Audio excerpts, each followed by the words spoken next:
तो जो मैं बात कर रहा था दैट इज कि नॉर्मली जो स्टॉक मार्केट में अगर अपने आप को पैर को जमाना है, ठीक है, तो मतलब पूरा बेसिक को कंप्लीट करना है पूरा स्टॉक मार्केट में। जैसे जो भी होता है पूरा स्टॉक मार्केट का पूरा एकदम इकोनॉमिक्स से लेके एनवायरनमेंट एवरीथिंग, ये सारा का सारा बेसिक सब स्टॉक मार्केट के लिए ये काफ़ी है। लेकिन इसके साथ साथ अगर आपको एनआईएसएम का जो फाउंडेशन है उसको भी क्लियर करना है, तो उसके लिए एनआईएसएम रिकमेंडेड एक मटेरियल होता है। जो लोग एनआईएसएम का एग्जाम क्रैक करोगे या क्रैक करना चाहते हो उनके लिए मैं रिकमेंड करूंगा, मैं वो किताब का इमेज मैं आपको शेयर कर दूंगा, आपको अमेजन वगैरह में मिल जाएगा, और उसका सॉफ्ट कॉपी मैं आप लोगों को प्रोवाइड कर दूंगा। सॉफ्ट कॉपी तो मैं ही प्रोवाइड कर दूंगा, बट अगर कोई हार्ड कॉपी चाहते हो तो वो आप अमेजन से ले लेना, ठीक है। हो जाएगा अच्छे। ये अरिजीत, ऋषभ ऋषभ के पास तो है, स्नेहाशिष के पास भी शायद है एनआईएसएम हाँ का सर। जो security market foundation series 12। Okay, Rishabh কিনেছিস তো? ঋষভ তুই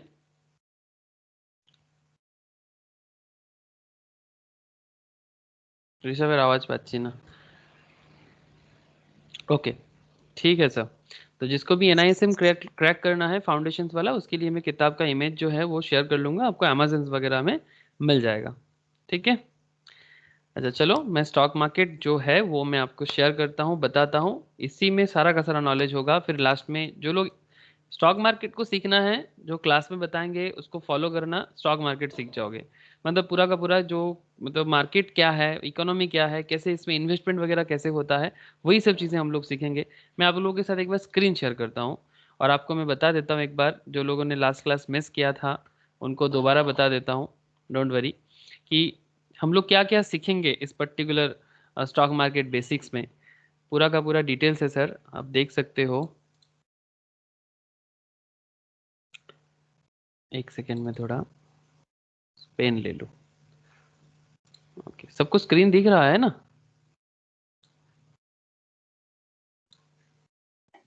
यस सर। हाँ सर दिख रहा है। ठीक है, मेरा गला में थोड़ा दर्द है तो मैं थोड़ा धीरे बात करूँगा, ठीक है, इसलिए मैं थोड़ा धीमा ही बात कर रहा हूँ, कोई बात नहीं।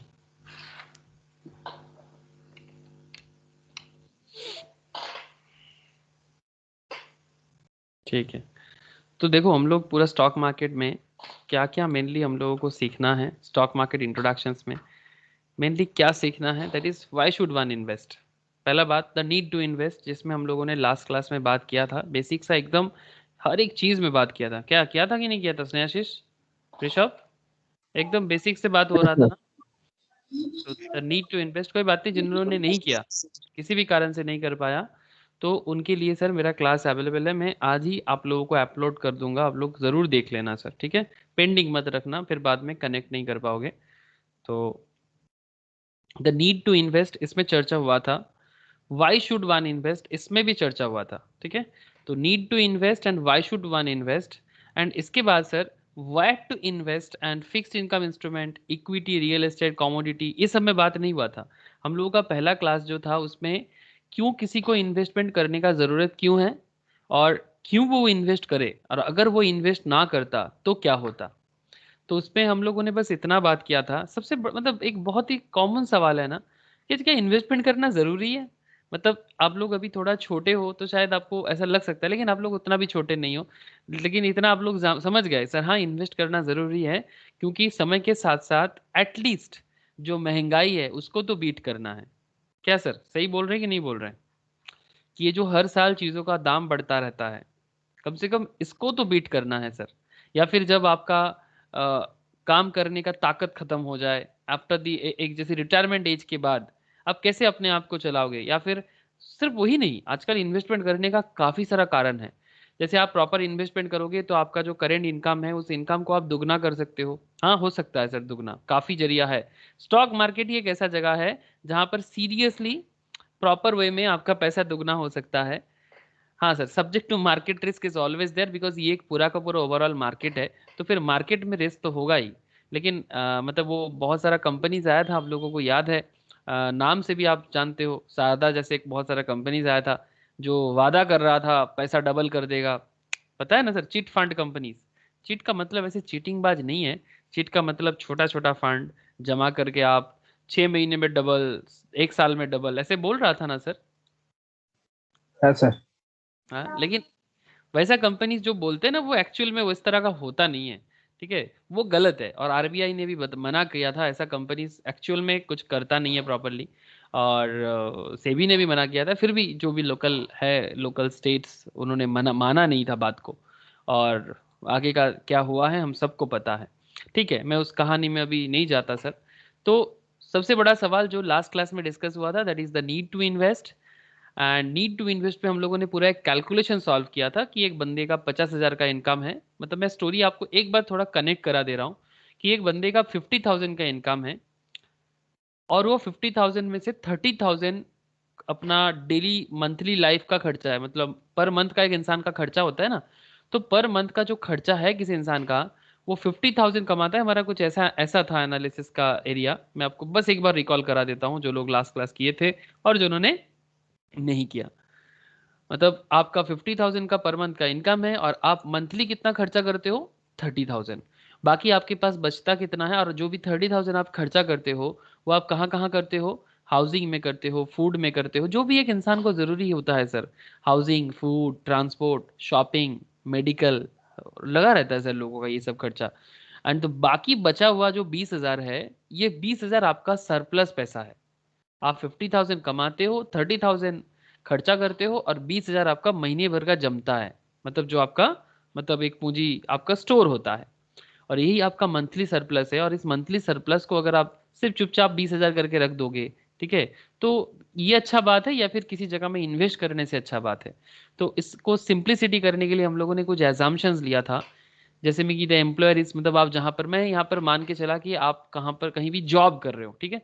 ऐसा नहीं कि आप जॉब ही करोगे, आप बिजनेसमैन भी बन सकते हो, प्रोफेशनल प्रैक्टिशनर भी बन सकते हो, ठीक है। आप में से मैक्सिमम चार्टर्ड हो, या मतलब बन रहे हो, या कॉस्ट अकाउंटेंट बन रहे हो, या फिर कंपनी सेक्रेटरीज बन रहे हो, तो फिर वो तो एकदम जाहिर सी बात है कि आप आगे जाके प्रोफेशनल भी बन सकते हो। तो अगर आप एम्प्लॉयर, मतलब अगर आप जहां भी जॉब करते हो, जहां भी आप जॉब करते हो वहां पर आपका जो एम्प्लॉयर है वो काफी काइंड है, तो एजम्पशन ऐसा था कि वो आपका सैलरी जो है वो हर साल 10% करके बढ़ाते हैं। ये था एजम्पशन। अब सर हमारा जो इन्फ्लेशन रेट है, अगर आप इसको देखो, इन्फ्लेशन का जो रेट है, ये ऑन एन एवरेज से ना सर 6 से 7% का इन्फ्लेशन तो रहता ही है। इकोनॉमी का हालत बहुत खराब हो जाए, जैसे कि पैंडेमिक जैसा सिचुएशंस हो जाए, या फिर something like that, war situation हो जाए इंडिया में, डबल डिजिट नॉर्मली बहुत मेहनत से जाता है, फिर भी 10% का इन्फ्लेशन काफी भयंकर है for country like India. For country like India 10% inflation is very tough sir. इसको सरवाइव करना बहुत मुश्किल होता है। तो कोई बात नहीं, आप एक अच्छा, आप लोग चार्टर्ड हो, कॉस्ट अकाउंटेंट हो, बन रहे हो, तो फिर आपके लिए 10% सैलरी हाइक इट्स ओके, हो सकता है। तो ऐसा कुछ एजम्पशंस था कि आप जहां भी काम करते हो वहां पर आपको 10% का सैलरी हाइक है, और द कॉस्ट ऑफ लिविंग, मतलब जो इन्फ्लेशन रेट है वो 8% दिया है। मैं 6 से 7% बोल रहा हूँ जो नॉर्मली आप लोग देखते हो इकोनॉमी में।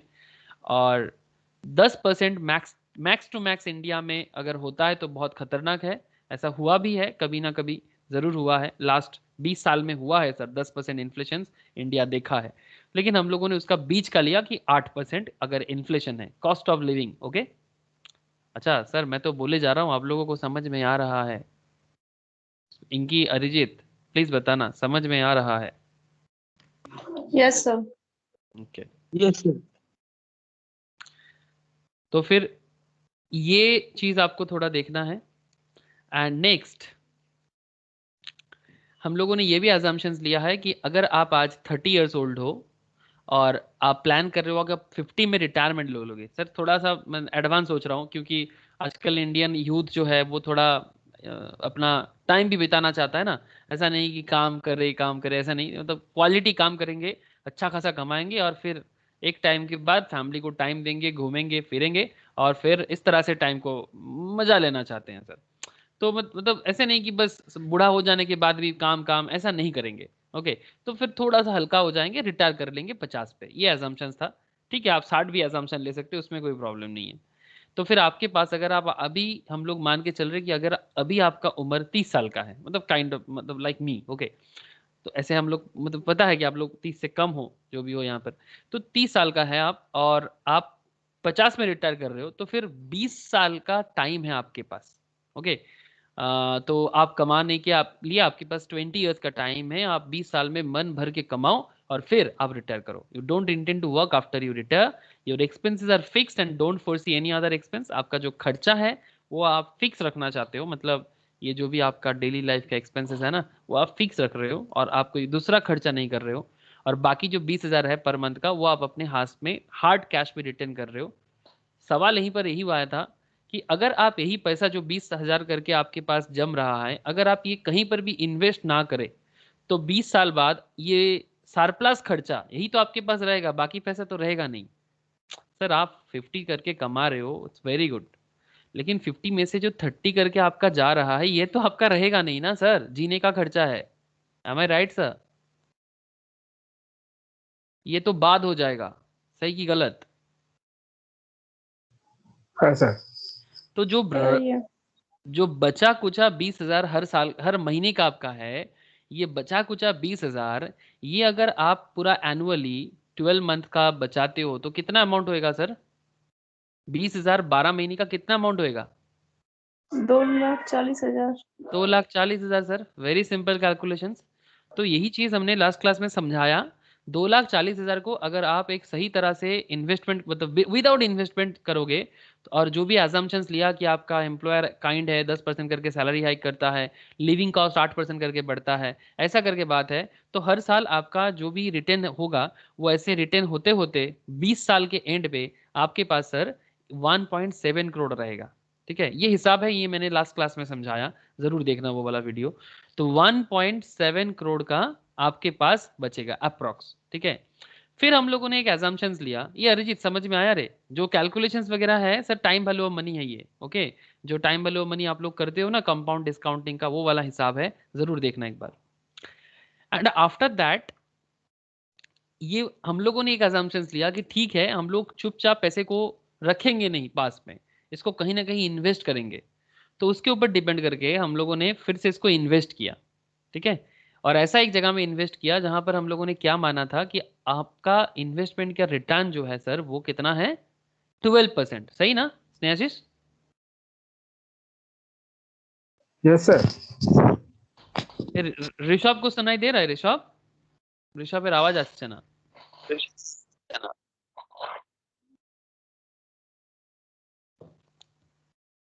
कोई बात नहीं सर, आई होप कि आ रहा होगा ऋषभ। व्हाट्सएप में लिख क्या आवाज आ रहा है कि नहीं आ रहा है। ए ऋषभ শুনতে পাচ্ছিস কি পাচ্ছিস না?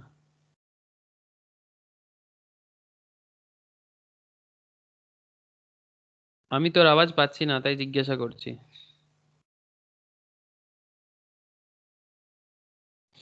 ओके, तो फिर जो एजम्पशन चल रहा था सर कि 12% पार एनम पे आप अपना इन्वेस्टमेंट कर रहे हो, जो 20,000 करके आपके हाथ में जम रहा था। ठीक है, तो वैसा हिसाब करके सर अगेन मतलब कंपाउंडिंग डिस्काउंटिंग का हिसाब करके, ठीक है ऋषभ वेरी गुड, तो हिसाब करके हम लोगों को ये पता चला कि आपके पास अगर आप 12% रेट पे मतलब 30 ईयर्स के एज में हर साल अमाउंट को इन्वेस्ट करते जाओ, आपके एंड के मतलब आपके हाथ में 20 ईयर्स एंड में सर 1.7 करोड़ के बदले 1.7 करोड़ के बदले 4.26 मतलब समथिंग 4.20 करोड़ के अप्रॉक्स आपके हाथ में आएगा।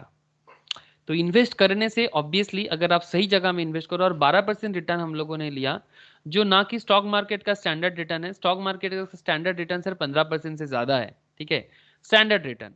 और अगर आप म्यूचुअल फंड्स को देखो तो वो करीब 12 से 15 के बीच में रहता है स्टैंडर्ड जो है। और अगर आप बैंक वगैरह का देखो तो वो आप देख सकते हो 7%, 8%, 6%, ये बैंक से मैक्सिमम मैक्स टू मैक्स मिलता है।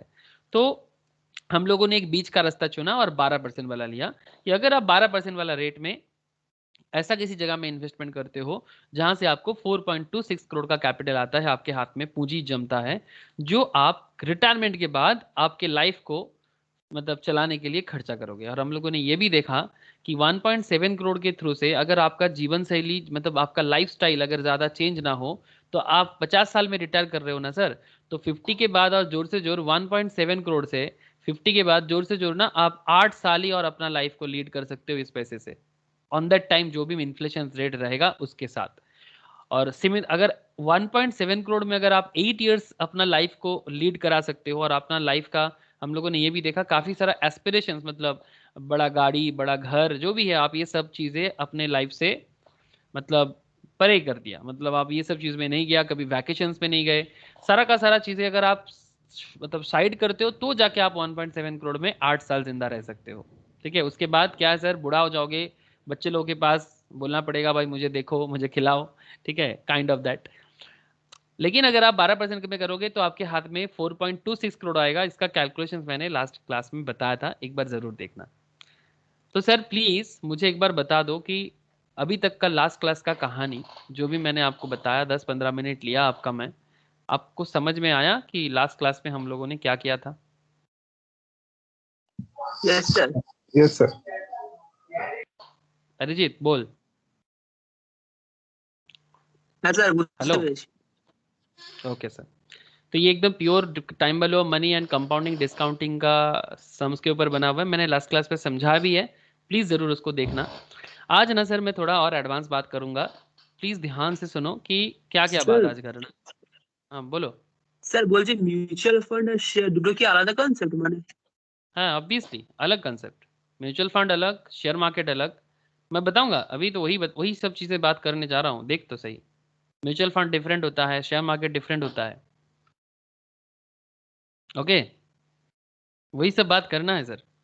तो अब जब बात ये रहा कि वेट टू इन्वेस्ट, मतलब नीड टू इन्वेस्ट, तो समझ में आया sir. And wait to invest का जब बात आ रहा है ना कि आप कहाँ अपना पैसा को इन्वेस्ट करोगे, हम लोगों ने एक एजम्पशंस के साथ 12% रेट में 4.26 करोड़ का एक कैलकुलेशंस में देखा कि अगर मैं 50 में रिटायर करता हूं तो मेरे हाथ में 4.26 करोड़ का अमाउंट रहेगा। इनकी समझ में आ रहा है इनकी? हाँ सर।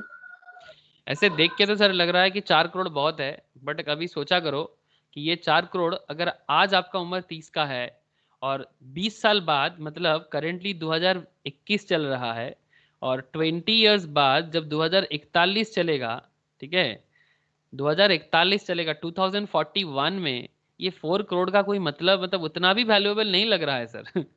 2040 है, 1 करोड़ रुपया भी कुछ मायने नहीं रखेगा एज सच। ठीक है, वो भी आप तब मतलब उस टाइम पे आप बड़ मतलब थोड़ा ओल्ड एज के हो जाओगे, और जब ओल्ड एज में हो जाओगे आप ज़्यादा मेहनत नहीं कर पाओगे, और आपके फैमिलीज का भी काफ़ी सारा रिक्वायरमेंट उस टाइम पे आपको फुलफिल करना होगा। बच्चा लोग होंगे, ठीक है, माँ पापा होंगे जो थोड़ा और ओल्ड एज हो जाएंगे, तो उनको देखना है, बच्चे लोगों को कुछ देना है, तो जिम्मेदारियाँ बढ़ जाएगा सर। ठीक है, थोड़ा फोरकास्ट करो, थोड़ा विजुअलाइज करो। ठीक है, कोई बात नहीं, लेकिन this is also good conditions, मतलब बेटर देन तो 1.7 करोड़ ना सर।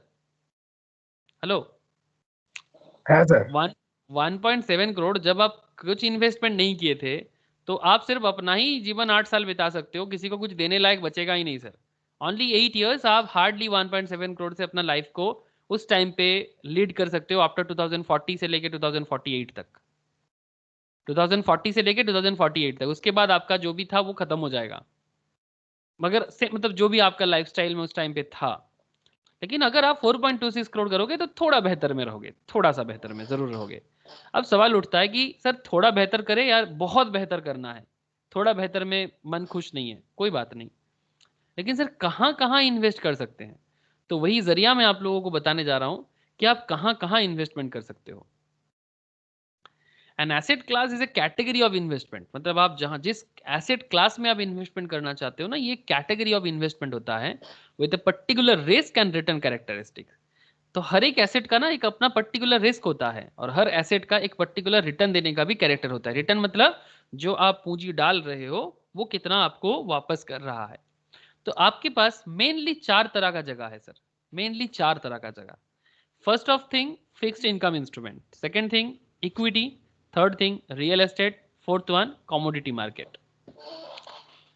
सर अगर आप देखो कि सर फिक्स्ड इनकम इंस्ट्रूमेंट बहुत पॉपुलर एक इंस्ट्रूमेंट का एरिया है, मैक्सिमम लोग ये ज्यादा पसंद करते हैं फिक्स्ड इनकम, जिसमें आप क्या ले सकते हो फिक्स्ड इनकम पे?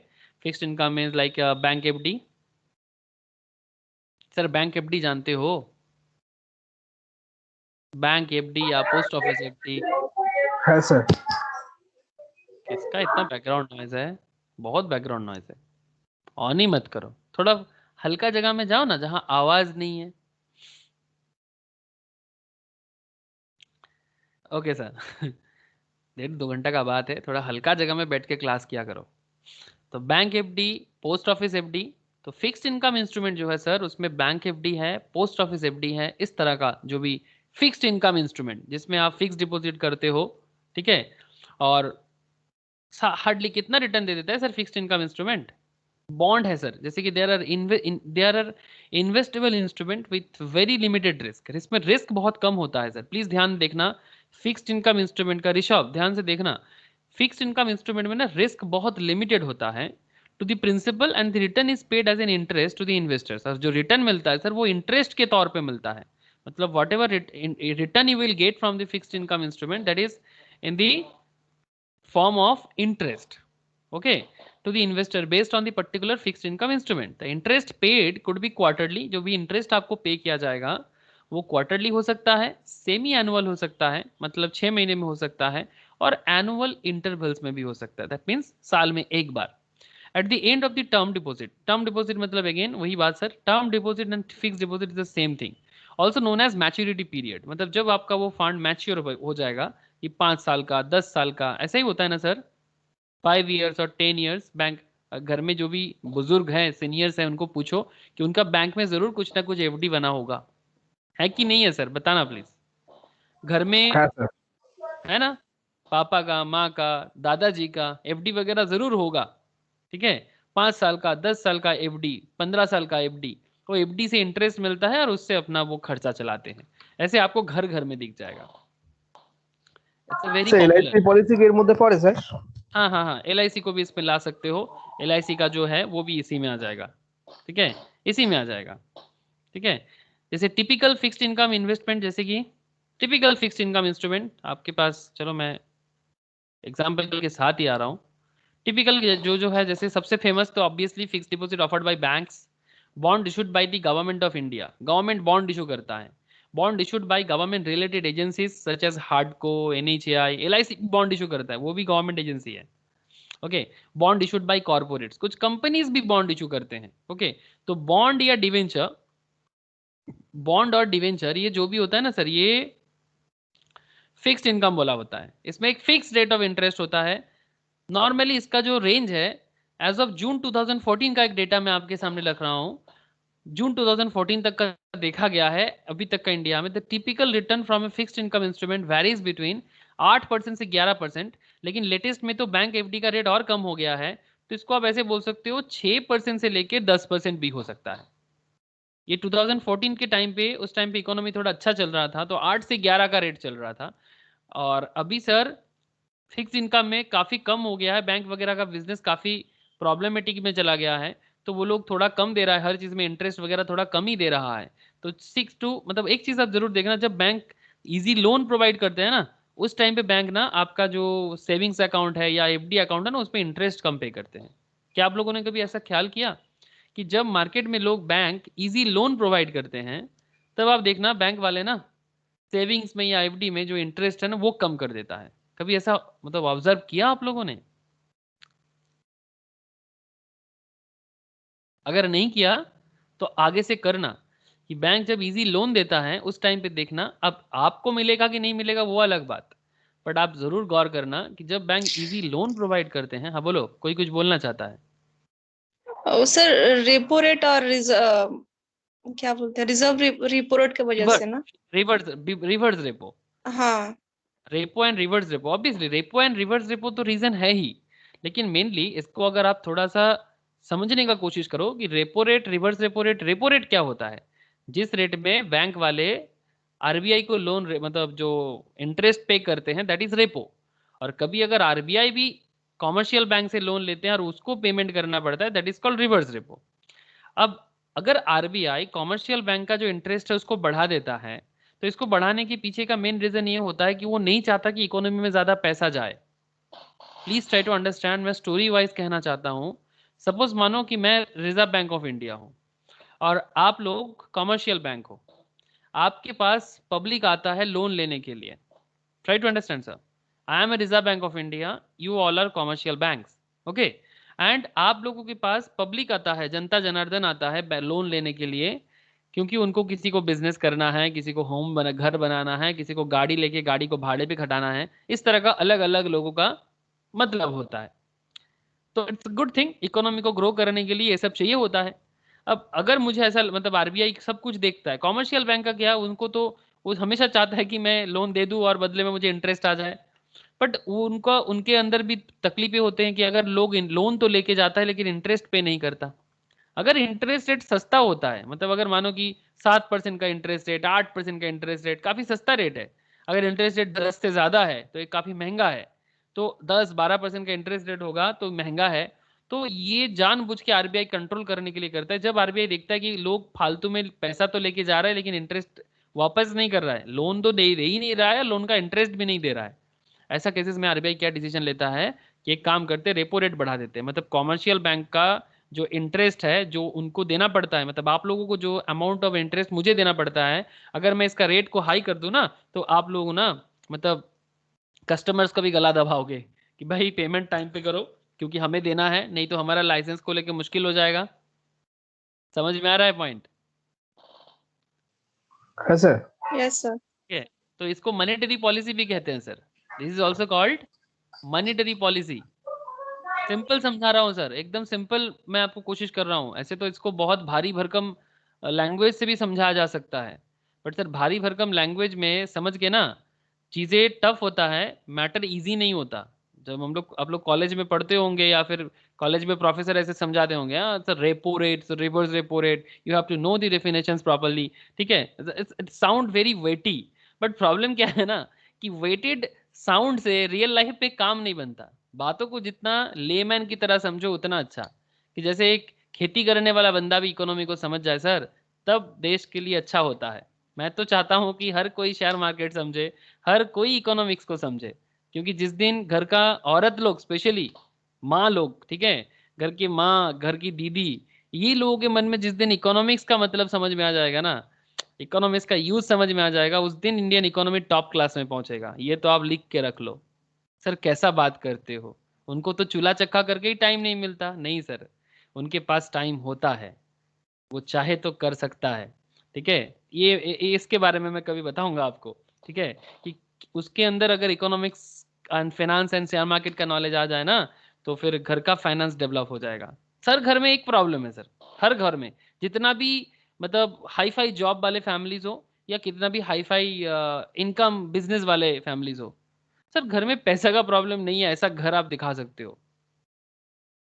आप बता दो आपके एक्सपीरियंस में ऐसा घर जिसमें फाइनेंस का प्रॉब्लम नहीं है, कि पैसा का प्रॉब्लम है हमेशा, कि अभी थोड़ा दिक्कत है, ये तो अभी खरीद नहीं सकते, इसका तो अभी मतलब कभी नहीं हो सकता।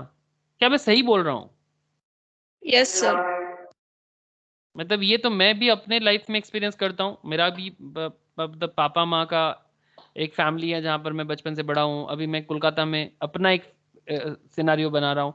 तो मैं जब खुद करने गया तो मैं देख रहा हूँ, अच्छा सीरियसली यार घर में पैसे का प्रॉब्लम होता है, ऐसा नहीं, और मतलब ये लगा रहता है एक तरह का। माँ पापा को भी देखता था कि हाँ पैसा का प्रॉब्लम लगा रहता है। अभी भी उनके साथ बात करता था, वो भी बात करते रहते हैं, हाँ पैसा का प्रॉब्लम चल रहा है। तो किसी के मैम की फैमिलीज में देखता हूँ सेम प्रॉब्लम। किसी और से बात करता हूँ, एक बार मेरे को मतलब याद आया कि मतलब कोई बहुत रिच है, मतलब they are very highly rich, तो मैं उनका भी कोई डिस्कशन सुन रहा था, तो वो भी सेम बात कर रहे हैं। इसका मतलब बात रिच पोर या मिडिल क्लास का नहीं है, ये पब्लिक का अपना अपना नीड के ऊपर है, और ये फाइनेंशियल प्रॉब्लम रहेगा। लेकिन कौन कितना इस प्रॉब्लम को मैनेज कर पाता है, ये प्रॉब्लम है। अगर आप रिलायंस को ही सोचो, उनका उनका इलेक्ट्रिक बिल आता है सर मंथली 70 लाख का। मंथली इलेक्ट्रिक बिल आता है उनका 70 लाख का। जानते हो सर? सर कैसे जानेंगे, हम थोड़ी ना रिलायंस में हैं। सर आप लोग ये इनका ये घर देखे हो? आई थिंक इनका नाम है घर का लैंटीना या अंटीला, ऐसा कुछ नाम। अंटीला सर, अंटीला। अंटीला, हाँ, अंबानी। अंटीला हाउस। ये जो बिल्डिंग है ना इनका, रिलायंस का, मुकेश अंबानी साहब का, ये बिल्डिंग मुंबई में है, और इस बिल्डिंग को मेंटेन करने के लिए इनका सिर्फ इलेक्ट्रिसिटी बिल आता है 70 लाख का मंथली। ठीक है, ये रहा उनका बिल्डिंग। अब इनका खर्चा इनके जैसा, अब इनके साथ अपने आप को कंपेयर ना करो। कंपेयर करोगे तो कहीं के नहीं रहोगे। World one of the most richest person, इतना इनकम करते हैं, खर्चा भी उतना ही करते हैं। यहाँ पर हेलीपैड वगैरह सब कुछ है, देख के देखने से ऐसे लग रहा है कि कोई छोटा सा होगा, बहुत बड़ा है। कितना स्क्वायर फीट होगा? करीब कुछ लाख स्क्वायर फीट का कुछ समथिंग मैं सुन रहा था, मुझे एग्जैक्टली अभी याद नहीं है, बट बहुत बड़ा है ये। ठीक है, इसका डिजाइन देखो, ऐसे इस तरह का डिजाइन है इसका, हेलीपैड वगैरह सब बना हुआ है। तो इनका घर में कॉस्टिंग इनके जैसा। तो फाइनेंस का प्रॉब्लम हर जगह में, जब बारिश होता है तब देखो पूरा इसका घर को, मतलब ये पूरा का पूरा ये कर सकता है। ठीक है तो वाटर प्रूफ घर है, कोई बात नहीं। तो सर ठीक है सर, मैं आपको बस एक एग्जांपल बताने का कोशिश कर रहा था। ठीक है, तो फिर फिक्स्ड इनकम इंस्ट्रूमेंट में बात कर ले। तो टिपिकल फिक्स्ड इनकम इन्वेस्टमेंट जो है वो आपका इस तरह का होता है, जिसका रिटर्न का एरिया इतना होता है। और मार्केट इन्फ्लेशन अगर आप देखो सर, प्लीज एक बार, ऑब्वियसली आपको महंगाई भी तो समझना पड़ेगा, प्लीज ट्राई टू अंडरस्टैंड कि यू हैव टू अंडरस्टैंड कि इन्फ्लेशन के साथ आपको रिटर्न देखना पड़ेगा। अगर मार्केट इन्फ्लेशन 8% होता है,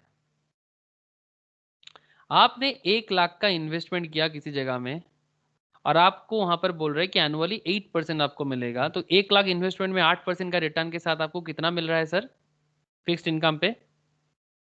मतलब बैंक में एफडी किया, बॉन्ड लिया, हडको या एनएचएआई का कुछ लिया, बॉन्ड इशूड बाय कॉर्पोरेट्स लिया, जो भी कॉर्पोरेट बॉन्ड का जो अमाउंट है वो थोड़ा 11 के आसपास जाएगा, क्योंकि वो कंपनी है, उसका थोड़ा ज्यादा होता है, लेकिन थोड़ा रिस्क भी होता है। हाँ? मतलब सिक्योर्ड बहुत ज्यादा नहीं, क्योंकि वो कॉर्पोरेट है, प्राइवेट लेवल का है, लेकिन सरकारी लेवल पे रिस्क कम है लेकिन रिटर्न भी कम है। 1 लाख का 8% कितना होता है? जवाब तो दो सर। 8,000। 8,000। और मार्केट में इन्फ्लेशन है 8%। इसका मतलब क्या सर? मार्केट में इन्फ्लेशन 8% का मतलब आज अगर आपके हाथ में है 1 लाख, मतलब जो चीज है, मतलब जो अगर आपके हाथ में आज 100 रुपीज है ना, उस 100 रुपीज से आप जो खरीद सकते हो, अगर मार्केट में इन्फ्लेशन 8% है, इसका मतलब नेक्स्ट ईयर सेम चीज खरीदने में आपको 108 लगेगा। तो अल्टीमेटली 1 लाख अगर आपके हाथ में है और मार्केट में आपकी कमाया कितना 8,000, और 8% का इन्फ्लेशन है, तो अल्टीमेटली जो चीज आपको खरीदना है 1 लाख रुपए से इस साल खरीदना था, नेक्स्ट ईयर उसका दाम कितना हो जाएगा? 1,08,000। तो सर आपका इनकम हुआ या फिर जितना आया था उतना चला गया? चला गया। जितना आया था उतना चला गया, अर्निंग तो कुछ हुआ नहीं सर, होगा भी नहीं। और मैंने आपको कोई ऐसे मनगढ़ंत नहीं बता रहा हूँ, इन्फ्लेशन का एरिया इंडिया में ऐसा ही रहता है, 6.5 से 10 के अंदर ही रहता है इंडिया वाला। इंडिया का, वर्ल्ड का जो डेवलप नेशंस होते हैं, वर्ल्ड का जो डेवलप नेशंस होते हैं, सिर्फ उनका इन्फ्लेशन रेट 5% के अंदर आता है। बहुत डेवलप होना पड़ेगा, हाईली इनकम ग्रुप होना चाहिए, पर कैपिटा इनकम बहुत टॉप क्लास होना चाहिए। ठीक है, चलो मैं आपको शो कर देता हूँ ना, आपके मन में सवाल आने से पहले जवाब मैं कोशिश करता हूँ। सर ये बोलो। पोस्ट ऑफिस का फिक्स डिपॉजिट का रेट कितना है अभी चल रहा है? 8%, 7, 7.5, 7, 7.5 होगा, काफी दिन और नहीं लिए सर, 7, 7.5 होगा पोस्ट ऑफिस एफडी का, देख सकते हैं ऐसे। ग्रुप में पूछो ना किसी को, सुमित वगैरह बता देगा। पोस्ट ऑफिस एफडी रेट कितना चल रहा है? फर्स्ट ईयर का 5.50, हाईएस्ट चल रहा है सर 5 साल का एफडी है 6.70 का। अगर कोई स्पेशल स्कीम है तो वो थोड़ा देखना पड़ सकता है। 5 साल के लिए एफडी करोगे तो 6.70 हाईएस्ट है पोस्ट ऑफिस का। ठीक है, तो बैंक और पोस्ट ऑफिस तो सेम ही लग रहा हाँ है। हाँ हाँ, सेम ही चलता है। कभी कभी पोस्ट ऑफिस कुछ स्कीम लाते हैं, ठीक है, कभी कभी। आप ग्रुप में पूछो, सुमित वगैरह कुछ ना कुछ जरूर बताएगा, उन लोगों के पास काफी रिसर्च होता है ये सब मैटर में। ओके सर, देखो यहाँ पर मैंने inflation, list of countries by inflation rate निकाला, देख रहे हो सर?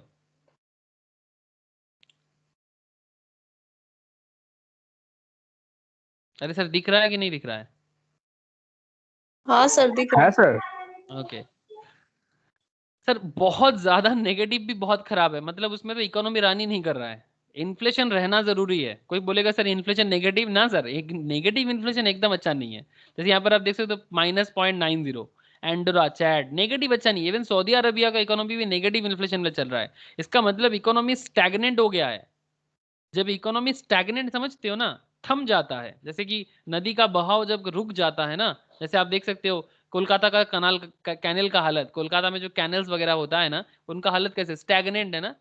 पूरा कलकत्ता का कचड़ा जा जाके पूरा कनाल को एकदम रुक दिया और पूरा एकदम पोल्यूशंस बना रहा है। तो इकोनॉमी रुकना भी अच्छा बात नहीं है, उस टाइम पे नेगेटिव इन्फ्लेशन होता है। कभी इन्फ्लेशन का क्लास में मैं डिटेल्स आपको बताऊंगा, बट फिलहाल मैं आपको रेट दिखा रहा हूँ, मैं ज्यादा इन्फ्लेशन पे अभी नहीं जाऊंगा। ये सब है बेसिक में ही बताऊंगा कि इन्फ्लेशन इकोनॉमी को कितना इफेक्ट करता है। ओके, मतलब आपका फाइनेंशियल डिसीजंस को कितना इफेक्ट करेगा वो भी मैं बताऊंगा आपको, बट करेंटली मैं आपको कुछ डेटा दिखाना चाहता हूँ। अच्छा सर, कुछ developed Nations like developed Nations यहाँ पर सर यूएई देख सकते हो आप, यूएसए देखते हैं ना, सबके मन में चलता है यूएसए यूके का हालत बता दो सर। ओके सर, मैं कोशिश वही कर रहा हूँ। Malaysia, Malaysia 3.80%। हाँ, Malaysia is the developed Nations. Mauritius 3.70। Okay,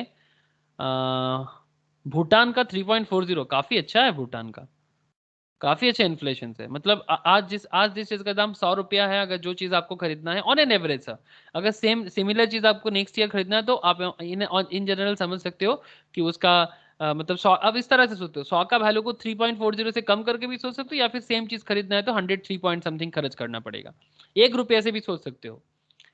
Peru, United states 2.49 sir, United states का 2.49, 2020 जनवरी, एकदम लेटेस्ट है, 2020 जनवरी का है, मतलब जस्ट लास्ट ईयर का है। देख रहे हो सर। तो डेवलप्ड नेशंस का ऐसा सर, इंडिया का दिखा दो क्या दिखा रहा है। हाँ सर, कोशिश वही जारी है।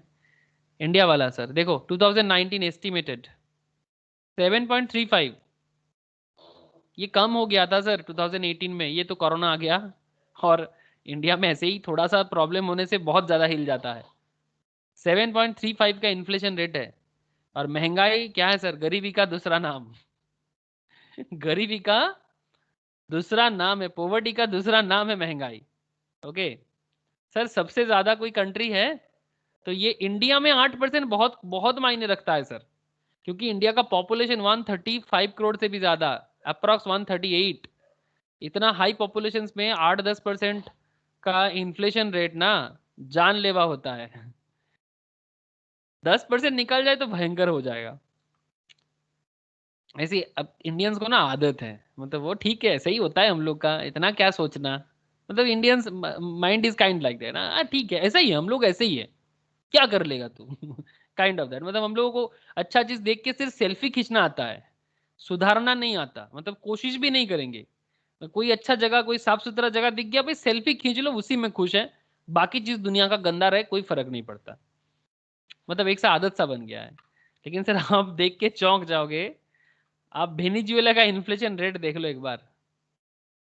ये साउथ अमेरिका का एक जगह है, 7,374.4%। हार्ट अटैक तो नहीं आ गया सर आप लोगों को?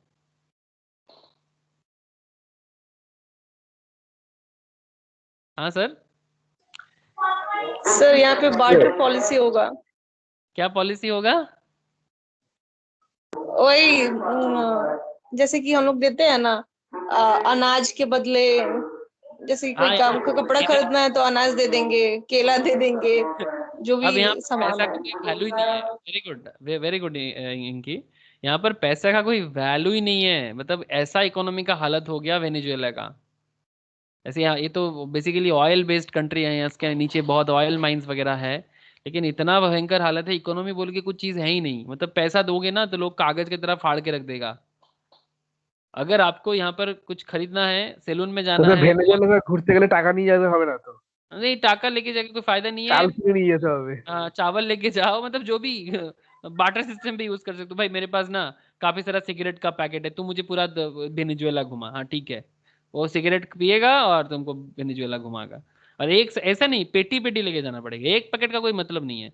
वेनेजुएला का इतना खराब हालत है कि जो स्कूल टीचर्स वगैरह है उन, वो लोग जिस दाम पे जूता को खरीदा था, जूता खरीदने से ज्यादा दाम जूता सिलने का आ रहा है, ऐसा हालत है।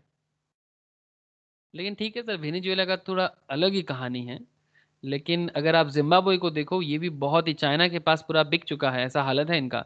161.8, not a joke sir. Zimbabwe कुछ प्रॉब्लम में जा रहा है सर। जैसे कि जिम्बाब्वे का सबसे बड़ा प्रॉब्लम है ब्लैक एंड वाइट का जो प्रॉब्लम है, मतलब जो जिसको हम लोग क्या बोलते हैं सर, वो जाति विद्वेष जो होता है ना सर, मतलब बेसिकली ब्लैक वाइट, ब्लैक चमड़ा वाइट चमड़ा, इनका एक प्रॉब्लम है जिम्बाब्वे का। इकोनॉमी काफी, पहले जिम्बाब्वे क्रिकेट टीम होता था, आप लोग जानते हो, एंडी फ्लावर, ग्रैंड फ्लावर जैसे great great player, Heath Streak, देखिए होगा भी जिम्बाब्वे का क्रिकेट टीम का खेला पुराना। हाँ सर, एंटी फ्लावर और ग्रैंड फ्लावर को देखिए, दोनों ब्रदर है। हाँ लेकिन दोनों बहुत अच्छा प्लेयर भी है।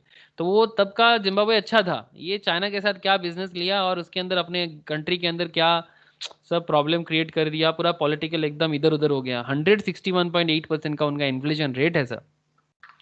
यहाँ पर एक ट्रेंड भी है, आप लोग ये इसको जा सकते हो, विकिपीडिया में जाके आप सर्च भी कर सकते हो अपना नॉलेज बढ़ाने के लिए कि पूरा दुनिया भर में क्या हालत चल रहा है। तो बेसिकली मैं आपको जो बताने का कोशिश कर रहा हूँ कि इन्फ्लेशन महंगाई का दूसरा नाम है। और इन्फ्लेशन महंगाई दूसरा, महंगाई का मतलब गरीबी का दूसरा नाम है महंगाई। तो ये बहुत वाइटल है कि अगर आप फिक्स्ड इनकम इंस्ट्रूमेंट से आप कमा नहीं सकते सर, ये आपको इनकम ग्रोथ नहीं करने देगा, जो नॉर्मल इंसान लोग करते हैं। सारा का सारा लोग तो वही करते हैं ना, बैंक एफडी पोस्ट ऑफिस यही तो करते हैं, बिकॉज सबको नॉलेज नहीं है। तभी तो सबको ये आम है सर। आम आदमी और खास आदमी में फर्क क्या होता है, खास आदमी रिस्क लेना जानता है और वो रिस्क उठा के अपना इनकम को बढ़ा सकता है। और इनकम का ग्रोथ करके ये क्या कर सकते हैं, मतलब यहाँ पर इनकम का ग्रोथ नहीं है, ये बस 8% का इन्फ्लेशन है जो आपको मैंने अभी दिखाया। 8% का इन्फ्लेशन है और 8% का रिटर्न भी है।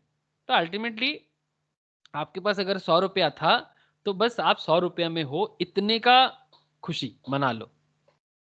मतलब जो आप बैंक में पैसा रख के लोग सोच रहे हैं ना मेरा पैसा बढ़ रहा है, हाँ अरिजीत समझ में आ रहा है, पैसा बढ़ नहीं रहा है सर। वो जैसा का था वैसा ही है। कुछ बात समझ में आया? Yes sir. और विद डेटा यस समझ सर। रहे सर, ऐसा नहीं कि मैं मन गढ़ंत कुछ भी बोल रहा हूँ आप लोगों को। हाँ,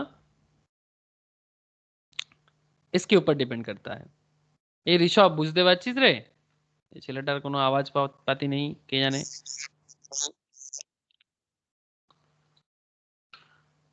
ঋষভকে কিছু বলতে গেলে কি সব হচ্ছে, ঋষভ বোধহয় কিছু বলার চেষ্টা করছে কিন্তু বলতে পারছে না। যাই হোক, नेक्स्ट चलो, तो एक तो हो गया एफडी वाला, फिक्स्ड इनकम का जो सबसे पॉपुलर है, मैक्सिमम लोग पसंद करते हैं। नेक्स्ट सर इक्विटी, इसी का तो बात करना है, बिकॉज स्टॉक मार्केट का सबसे, स्टॉक मार्केट यही है sir. Investment and equities involves buying shares of publicly listed companies. The shares are traded both on BSE and National Stock Exchange. When an investor invest in equity, unlike a fixed income instrument, there is no capital guarantee. Please याद रखना sir, आप जो पूंजी डाल रहे हो उसका कोई गारंटी नहीं है। क्यों? मार्केट में है सर, ये पूरा मार्केट है, कोई आपका सिक्योरिटी नहीं लेगा, समझ लो सर। लेकिन अगर आपके पास नॉलेज है तो वही आपका सिक्योरिटी है, जो है वही है। खुला मार्केट में किसी को छोड़ दो तो कौन सिक्योरिटी लेगा? जैसे आप लोग जब छोटे होते हो, please try to understand sir. Sir क्या, तो फिर इसका कोई, ये कोई खराब चीज है क्या ओपन मार्केट? नहीं सर, देखो ध्यान से सुनना। अभी आप लोग छोटा हो, मतलब छोटा मतलब बाई एज आप लोग छोटे हो अभी, लेकिन जब आप लोग और बच्चे थे और छोटा था आप लोग, मतलब जैसे आपका उम्र 5 साल का था या 3 साल का था, तो आप लोग कभी भी रास्ते में निकलते थे तो माँ पापा का हाथ पकड़ के चलते थे? प्लीज बताना सर, काफी इंपॉर्टेंट पॉइंट हाँ है। हाँ। सर। हाँ, लेकिन सर जैसे ही आप थोड़ा सा बड़े हो गए, लाइक 10 ईयर्स अबव हो गए, तो क्या सर हाथ पकड़ के चलते थे या साथ साथ में चलते थे? साथ साथ। सर अकेले चलते हैं अब। हाँ अकेले चलते थे, और थोड़ा मतलब 8-9 साल के हो, अकेला हर जगह नहीं जाते थे, थोड़ा दूर में जाते तो माँ पापा के साथ साथ ही रहते थे, ज्यादा इधर उधर भागते नहीं थे। जैसे आपका एज 14-15 का हो गया, मतलब एडोलेसेंस पीरियड में आप आ गए, अब अभी आप ना माँ पापा अगर बोलता भी था ना हम लोग के साथ साथ चलो, आप तो बड़ा हनु हो, मतलब आपके अंदर अभी आ गया माँ मुझे सब आता है। लड़की लोग फिर भी थोड़ा रह जाते हैं माँ पापा के साथ, मतलब लड़का लोग तो अपने आप को कुछ हनु ही समझते हैं, और वो छोड़ छोड़ के भाग जाते, सब आता है उसको। ओपन मार्केट में आ रहा है अभी वो, मतलब लेकिन माँ पापा बड़ा चिंता में आता है, नहीं नहीं तू अकेला नहीं जाएगा, तू अकेला नहीं जाएगा। एम आई राइट सर? है sir. And when you cross the 18 years of age, when you are becomes adult, तब आप माँ पापा को मैक्सिमम चीज पे दखल अंदाजी करने नहीं देना चाहते, लेकिन फिर भी आप उनके अंडर में रहते हो बिकॉज फाइनेंशियली आप अभी भी फ्रीडम नहीं मिला आपको, इसलिए आपको उनका बात मानना पड़ता है। लेकिन वो हर बात में आके आपको टोके रोके, यू डोंट लाइक इट ना। Am I right, sir? Yes, sir. है ठीक है, सर। जब आपका एज 25 प्लस हो जाएगा, जब आपका पढ़ाई लिखाई खत्म हो जाएगा, आप अर्नर बन जाओगे, तब आप ना अपने ही मर्जी में चलोगे। और माँ पापा का ऐसा नहीं कि इसका मतलब इंसल्ट है, ये तो युग का नियम है सर, ये समय का नियम है, सिस्टम है, ये ऐसा सबके साथ होता है। आप लोगों का माँ पापा भी जब बड़े हुए थे तब उनके साथ भी सेम टू सेम हुआ था। अब जैसे ही आप थोड़ा अर्नर बन जाओगे, फाइनेंशियल फ्रीडम आ जाएगा आपको, तब आप ना अपना ही मन का करोगे, मतलब यू आर फ्री नाउ, ज्यादा रोक टोक नहीं। हाँ ठीक है, रेस्पेक्ट की जगह रेस्पेक्ट है, लेकिन आप अपना ही करोगे, उनका बात ज्यादा नहीं सुनोगे। हाँ अगर कोई थोड़ा सा ओपिनियन देगा, हाँ it's okay, but ultimately you listen only to yourself. ये होता है सर। अब लोग, जो लोग पहुंचे ठीक है, जो नहीं पहुंचे वो समझ जाएगा धीरे धीरे। लेकिन सर इसमें मैं क्या समझाना चाहता हूँ कि इक्विटी मार्केट सर आपका वो 25 प्लस वाला जगह है या फिर 18 प्लस वाला जगह है, मतलब उसमें सिक्योरिटी नहीं है, लेकिन वो खुला है, वो अपने आप को मतलब कहीं भी इनफाइनाइट लेवल पे लेके जा सकता है। 18 प्लस एंड 25 प्लस के बाद इंसान अपने आप को किसी भी लेवल पे लेके जा सकता है, बिकॉज उस पर कोई रोकने वाला नहीं है, उसको कोई टोकने वाला नहीं है। अगर वो खराब भी होगा तो डूब जाएगा, रिस्क बहुत है। अगर वो खराब भी होगा तो डूब जाएगा, वापस नहीं आ पाएगा, लेकिन कुछ बनेगा तो बन जाएगा। हम सही कि नहीं सर, बताना। है सर। तो exactly equity market is like that. इसको बहुत रिस्की है बोल के डरने का कोई मतलब नहीं है, it's just a part of our life. हर इंसान के साथ ये लाइफ स्टेज आता है सर। तो equity sector, stock market, high risk की जगह, अरे डरने का बात ही नहीं। अगर तुम इक्विटी से डर जाओ तो फिर तुम खुद से डर जाओ। जो बंदा स्टॉक मार्केट से डर जाते हैं, क्या होगा मेरा पैसे का, तो वो तो खुद से ही डर रहा है भाई। तो इसका मतलब तुम 18 प्लस एज में भी डरा वो हो, मतलब अभी भी माँ पापा के हाथ पकड़ के चलोगे क्या?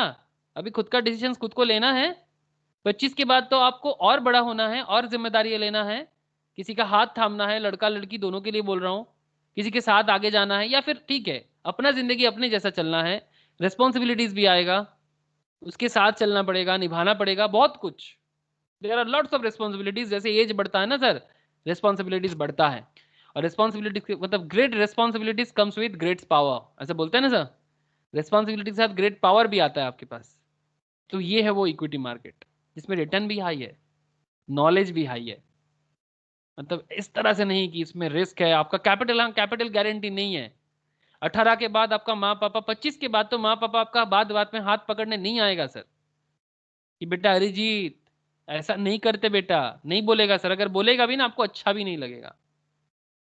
मैं पर्सनली नहीं बोलना चाहता, but just for the sake of understanding, nothing more than that. So on that time you have to take your own decision. And stock equity market, that's why it's open, it's पूरा खुला है। उसमें आपको सही decisions पे सही stock को choose करना है। और on an average stock market आपको सर अट्रैक्टिव रिटर्न देता है, अगर आप सही रास्ते पे हो तो।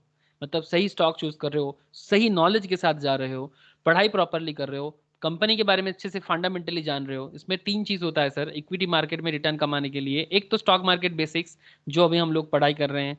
दूसरा है टेक्निकल एनालिसिस, जो आप लोगों को इसके बाद सीखना चाहिए। एंड तीसरा ऑब्वियसली इसके बाद ही सीखना चाहिए, मेरा ऑलरेडी इसका एक क्लास चल रहा है, फंडामेंटल एनालिसिस।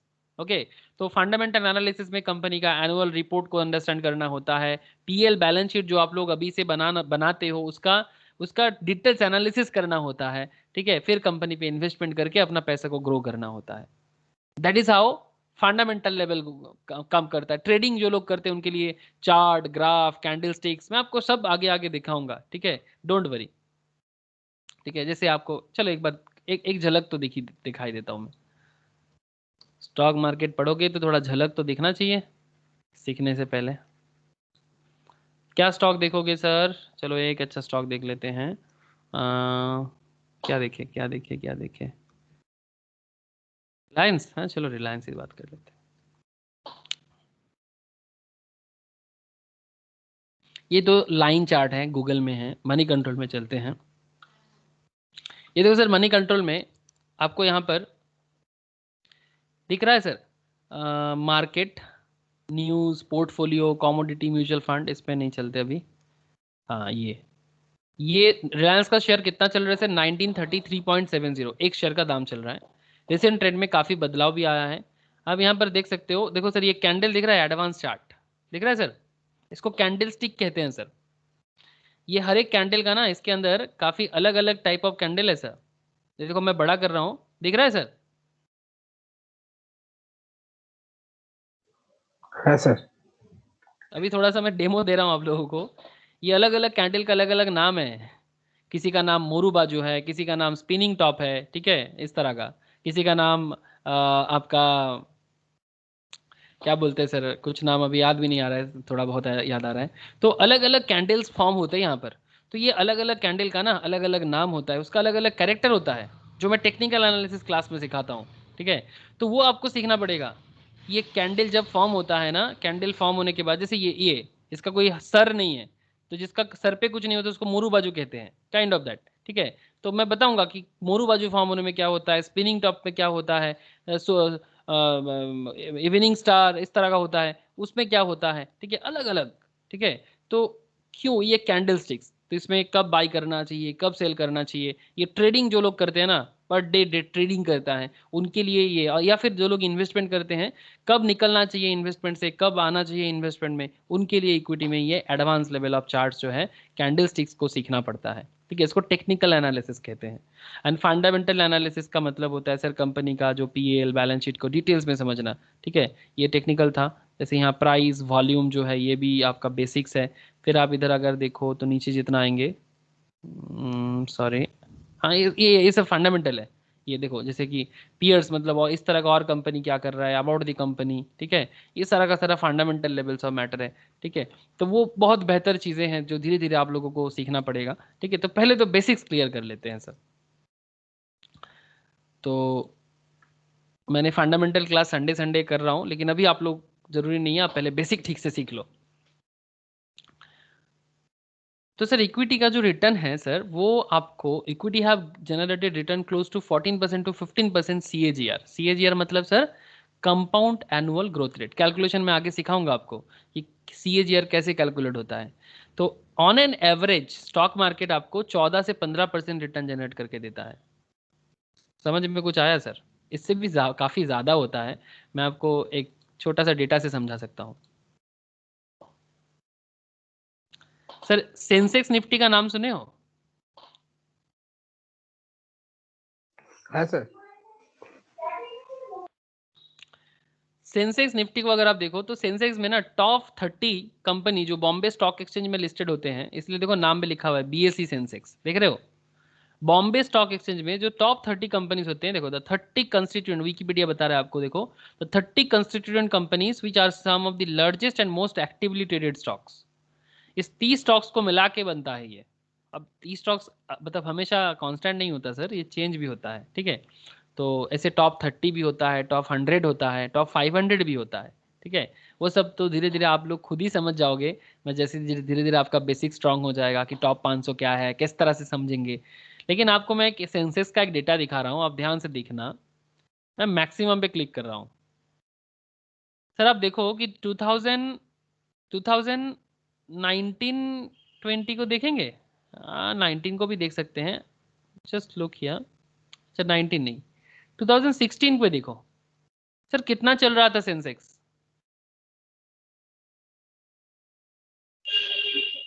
25,000।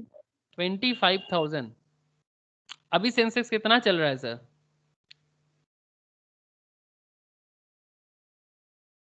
48,000।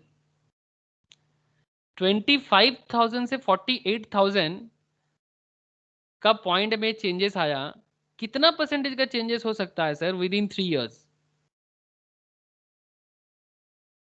तो स्टॉक मार्केट सिर्फ, तो अगर आप और पुराना डेटा देखो, और पुराना डेटा, अगर आप मोटा मोटी 90s के आसपास में जाओ, जब से सेंसेक्स वगैरह काम करना चालू किया है मॉडर्न डे पे, उससे काफ़ी पहले ऐसे बीएसई तो बना है सर 18 समथिंग में, 1880s के आसपास में बना है। वो एशिया का पहला स्टॉक मार्केट में से एक है। टोक्यो एंड बीएसई के अंदर थोड़ा टाई अप है, मतलब कौन किया है, but ultimately one of the most oldest stock market in Asia.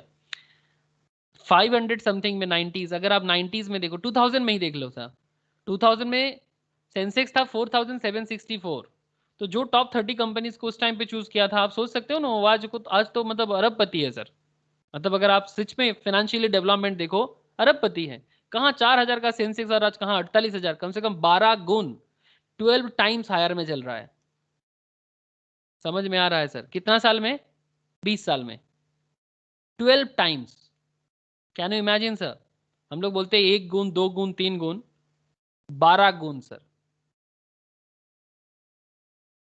मतलब अगर किसी ने 1 लाख डाला था तो वो 12 लाख हुआ, इससे भी ज्यादा।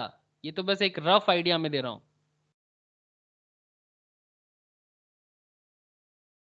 हेलो सर, समझ में कुछ आ रहा है? है सर। हाँ सर। सिमिलरली आप अगर निफ्टी को देखो, निफ्टी 50, निफ्टी 50 में बेस्ट 50 स्टॉक होता है जो नेशनल स्टॉक एक्सचेंज में होता है। इंडिया में 2 ही वैलिड स्टॉक एक्सचेंज है, एक बीएसई, एक एनएसई। ओके, तो आप निफ्टी 50 को भी अगर आप देखो, ये बाद में आया है सर, बीएसई पहले है। 2000 के आसपास में देखो तो निफ्टी चालू हुआ था 890 समथिंग में, ठीक है। उसके बाद निफ्टी बढ़ते बढ़ते सर अभी 14,000 समथिंग चल रहा है, ऑल टाइम हाइस्ट में है, अभी ऑल टाइम हाइस्ट में है। 2020 में जब पैंडेमिक हुआ था काफ़ी कम हो गया था सर, 9,000 समथिंग। अगर कोई पैंडेमिक जब हुआ था, मतलब मार्च में, 2020 के मार्च में भी अगर किसी ने स्टॉक चूज किया था निफ्टी 50 का, तो वो भी आज देखो सर 5,000 का निफ्टी 50 के अंदर। मैं इंडिविजुअल स्टॉक में नहीं जा रहा हूँ, एवरेज कर रहा हूँ, ये सब एवरेज है। निफ्टी 50 के अंदर 50 स्टॉक का एवरेज है ये। अगर निफ्टी 50 का मैं डिटेल्स निकालूँ ना, तो आपको मैं बता सकता हूँ कि निफ्टी 50 पे कौन सा कंपनी नॉर्मली अवेलेबल होता है। ये मैं नेशनल स्टॉक एक्सचेंज के साइड में चला गया, ठीक है। इसमें अगर मैं निफ्टी 50 देखो, मैंने यहाँ पर निकाला, आप देख सकते हो यहाँ पर कि जो जो स्टॉक मैंने यहाँ पर निकाला, ये देखो सर, ये नेशनल स्टॉक एक्सचेंज का है। Maruti, Tech M, Wipro, UPL, Infosys, Eicher motor जो बुले वो रॉयल एनफील्ड बनाते हैं sir, UltraTech cement, power grid, Hero MotoCorp, NTPC, HCL technology, Shree cement, Sun Pharma, TCS. देख रहे हो सर, बड़े बड़े नाम सर। ये सब टॉप 50 कंपनीज है। लेकिन सर टॉप 50 कंपनीज में भी अगर कोई किसी ने भी वो पेंडेमिक के टाइम पे इन्वेस्टमेंट किया था, वो भी आज बड़ा अच्छा सिचुएशंस में है। और भी कुछ कंपनीज है, बड़े बड़ी कंपनीज है, बजाज ऑटो,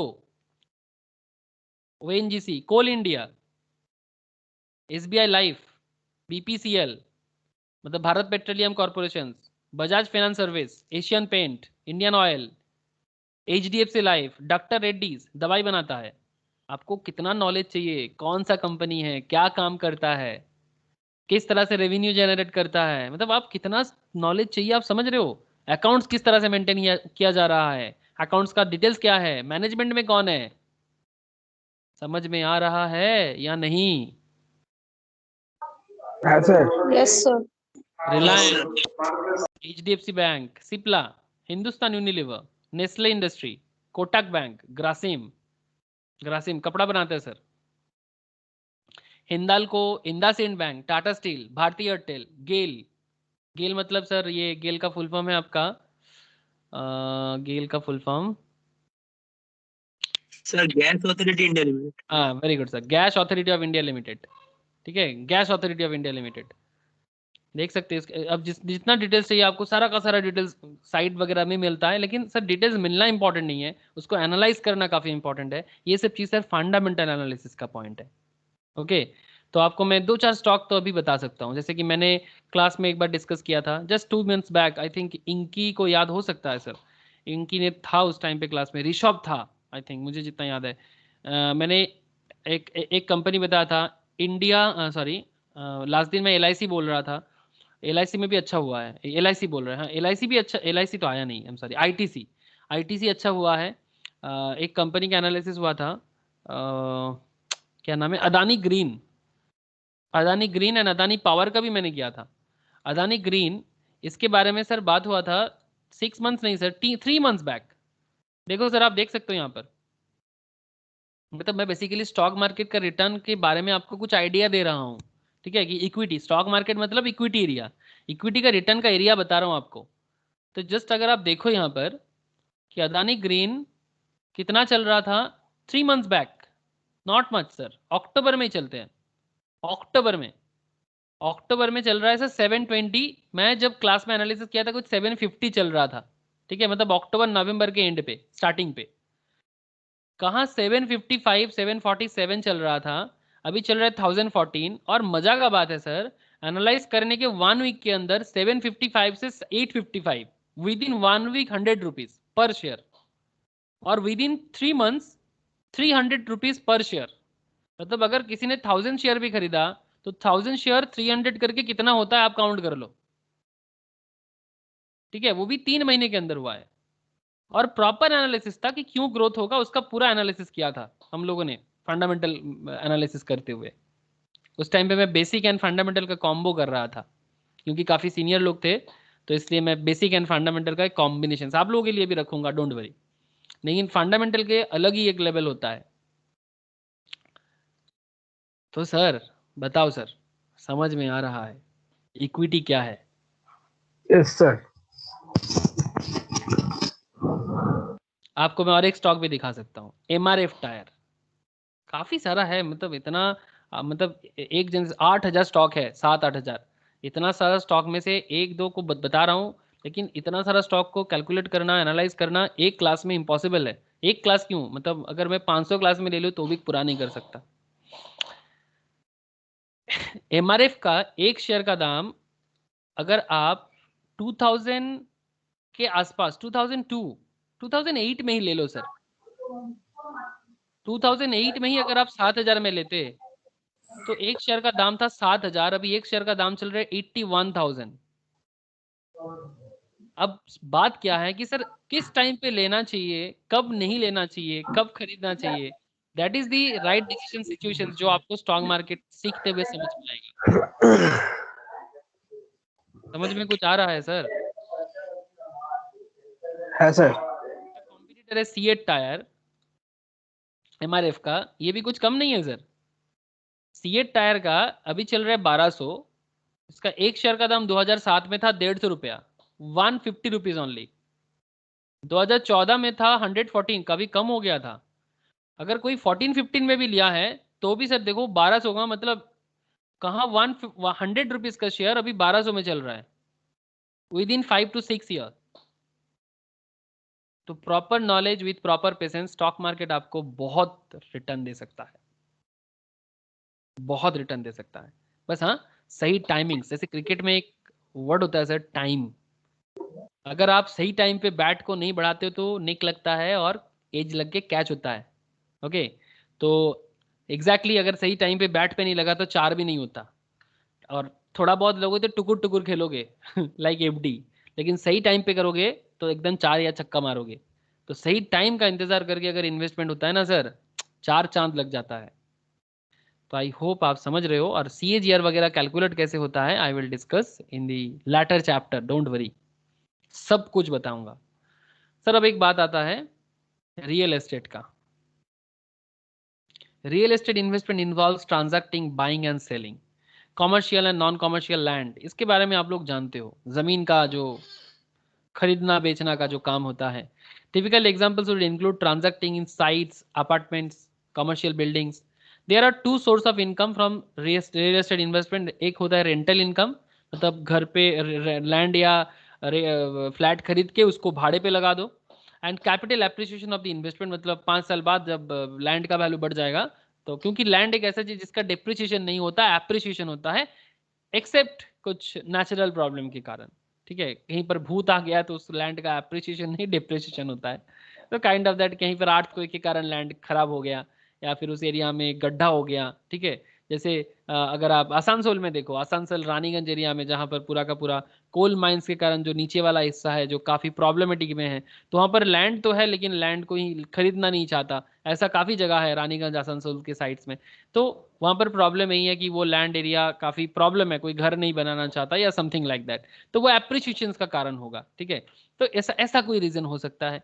कहीं पर भी समुंदर आके उस जगह को घेर लेगा, ठीक है। जैसे काफ़ी सारा आइलैंड है इंडिया में, जैसे कि अगर आप वेस्ट बंगाल के अंदर ही देखो, सागर आइलैंड है, वहाँ पर ज़मीन का प्रॉब्लम है सर। जैसे कि ग्लोबल वार्मिंग प्रॉब्लम कर रहा है ना, तो वैसे प्रॉब्लम आ रहा है कि ग्लोबल वार्मिंग के कारण वहाँ पर वो सब जगह में लैंड का मतलब जहाँ डिप्रिसिएशन तो होता ही नहीं चाहिए, लेकिन क्योंकि हो सकता है कि फ्यूचर में वो जगह में कुछ प्रॉब्लम आ जाए, ठीक है। जैसे चलो मैं एक आपको दिखाता हूँ, मतलब एक कुछ तरह का आइडिया दे सकता हूँ मैं आपको। वेस्ट बंगाल के बस नीचे वाला कुछ एरिया है, ठीक है, मतलब जो साउथ में है एकदम एक्सट्रीम साउथ, जहाँ पर ऐसे अभी गंगा सागर का टाइम है, तो वहाँ पर अगर विजिट करें, कोलकाता से ज़्यादा दूर नहीं सर, हार्डली 110-120 किलोमीटर के रेंज पे आता है। देख पा रहे हो सर मैप? Yes sir. तो यहाँ पर बहुत सारा आइलैंड है, Yes, जो sir. आइलैंड में पहले लोग रहता था।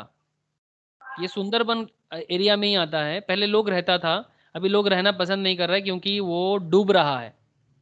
तो जो जगह डूब रहा है वो जगह में कैसे मतलब लोग रह पाएगा। तो ये सुंदरबन के एरिया के अंदर आता है। सुंदरबन एरिया का तो सर वो ये तो पूरा ये तो टाइगर के लिए है, टाइगर एंड क्रोकोडाइल का ही जगह ये जो एक्सट्रीम लेवल है, this is for tiger and crocodile.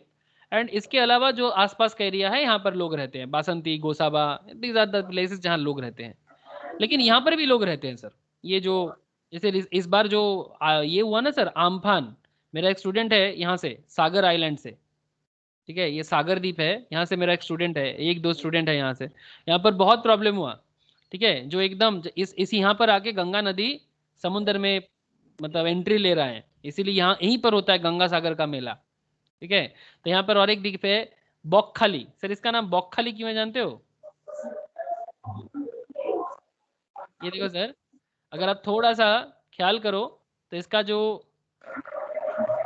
Structure है ना, इसमें ना ये बॉक जैसा ना इसका एक आपका इसका लिप्स है, मतलब जैसे बॉक का लिप्स होता है ना, वो उस तरह का लिप्स है इसका, दैट्स वाई बॉक खाली। ओके, तो म्यूट कर लो, किसी का बहुत बैकग्राउंड नॉइज आ रहा है। ओके सर, तो समझने का कोशिश करना कि लैंड का नॉर्मली तो अप्रिसिएशन ही होता है, बट कभी कभी फॉर सम रीजन डिप्रिसिएशन हो सकता है। लेकिन सर ठीक है, लेकिन रियल एस्टेट का मेनली जो है ना काफ़ी रिटर्न देता है, काफ़ी हाईफाई रिटर्न देता है, बट इसका एक प्रॉब्लम है, the transaction procedure can be quite complex, legal verification of documents, cash outlay in real estate investment usually quite large. मतलब ये 500, 1000, 10,000, इवन 10 लाख में भी कुछ नहीं होता यहाँ पर। क्या मैं सही बोल रहा हूँ? If you have 10 lakh in your hand, कोई जमीन खरीदने को मिलेगा कोलकाता में? No sir. मिनिमम 50 लाख तो चाहिए सर, कम से कम। मतलब इसमें आपको बहुत पैसा चाहिए, तो इसलिए सबका कप ऑफ टी नहीं है।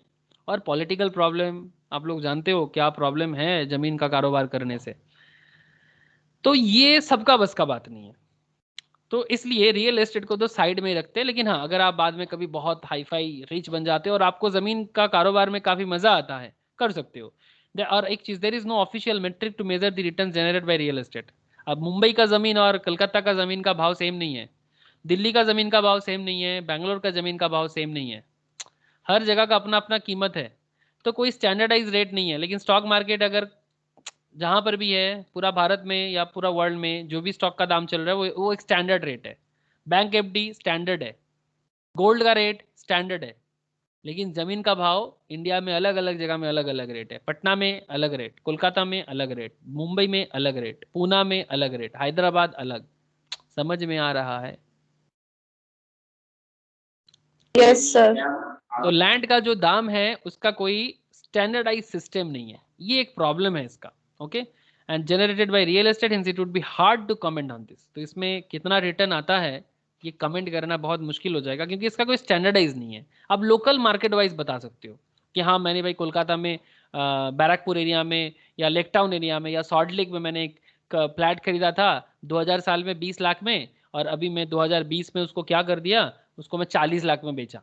ठीक है, तो 20 साल में मैंने 20 लाख का फ्लैट को 40 में बेचा, डबल में बेचा, या 50 लाख में बेचा, या 1 करोड़ में बेचा, हो सकता है। बट कहाँ कब कितना दाम मिल रहा है, इसका कोई प्रॉपर सिस्टम है क्या सर? आप लोगों को या ऐसा, मतलब आप लोग जानते हो इसके बारे में?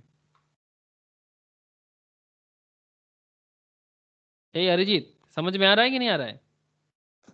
है सर। स्नेहाशीष बोल, सही बोला कि नहीं बोला सर? है सर। सर एरिया डेवलपमेंट के ऊपर डिपेंड करता है ना। हाँ ऑब्वियसली, मतलब हाँ ऑब्वियसली, कौन सा एरिया कैसा है, काफी सारा मैटर डिपेंड करता है। वहाँ पर फैसिलिटीज कैसा है, जैसे सॉल्ट लेक में जमीन का भाव और लेक टाउन में जमीन का भाव फर्क है। सॉल्ट लेक केस्टोपुर काफी फर्क है, केस्टोपुर न्यू टाउन फर्क है, केस्टोपुर बागुयाटी काफी सिमिलर है। अगर थोड़ा बागुयाटी से थोड़ा और पीछे चले जाओ तेगुरिया वगैरह में, और थोड़ा कम हो सकता है, किसी किसी जगह में राजारहाट आ जाता है तो थोड़ा महंगा हो सकता है, काइंड ऑफ। ठीक है, तो इस तरह का अलग अलग रीजन हो सकते हैं। अगर आप उल्टा डांगा के अंदर इधर आ जाओ, कांकुड़गाछी में चले जाओ, काफी महंगा हो जाएगा। ठीक है, आप गणेश टॉकी सेंट्रल एवेन्यू पकड़ लो, टॉलीगंज साउथ में भवानीपुर चले जाओ, काफी हाई फाई हो जाएगा, तो टू मच दाम हो जाएगा। ये ऑब्वियसली एरिया का पूरा ओवरऑल एक मैटर काम करता है। अगर कोई बोलेगा मैं न्यू मार्केट के सामने लैंड परचेस करना चाहता हूँ, तो कैन यू इमेजिन कितना दाम हो पाएगा? पार्क स्ट्रीट স্যার আর মানে গলির দামই কোটি টাকা, সরু গলির মতন দোকান দেবে। কত? কোটি টাকার অবস্থা। হ্যাঁ, গলির দামে কোটি টাকা, এক্স্যাক্টলি वही तो मैं बोल रहा हूँ। কেন স্যার কোন একটা মার্কেট আছে আগুন লেগে গেল, ওখানে বাথরুম বিক্রি হচ্ছে মাল রাখার জন্য। ভাবতে পারছিস? Exactly. And the another area is जहां पर इन्वेस्टमेंट हो सकता है, दैट इज कॉमोडिटी और bullion. Okay, commodity and bullion. Last में मैं म्यूचुअल फंड के बारे में बताऊंगा, don't worry. Investment in gold and silver are considered on the most popular investment avenues. आप लोग जानते हो ये एक ऐसा एवेन्यू है जो काफी सारा लोग इसमें इन्वेस्टमेंट करता है, सोना में इन्वेस्ट करके रखता है। बहुत सारा घर में ट्रेंड है इंडिया में, साउथ इंडिया में, उड़ीसा में, बंगाल में भी बहुत सारा लोग सोना में इन्वेस्ट करते हैं। और नॉर्थ इंडिया में तो सर वो दिवाली में होता है ना सर, नॉर्थ इंडियन कल्चर में गोल्ड खरीदते हैं। क्या वो रस्म का, ये वो फेस्टिव का एक नाम है सर, क्या नाम है बताओ ना सर? वो दिवाली के पहले दिन होता है, Dhanteras. Dhanteras. Dhanteras, very good sir. Dhanteras के दिन जो गोल्ड वगैरह खरीदना, वो एक्चुअली इसी तरह का कुछ ट्रेंड के लिए होता है। इवन धनतेरस के दिन स्पेशल स्टॉक मार्केट भी चलता है, जानते हो?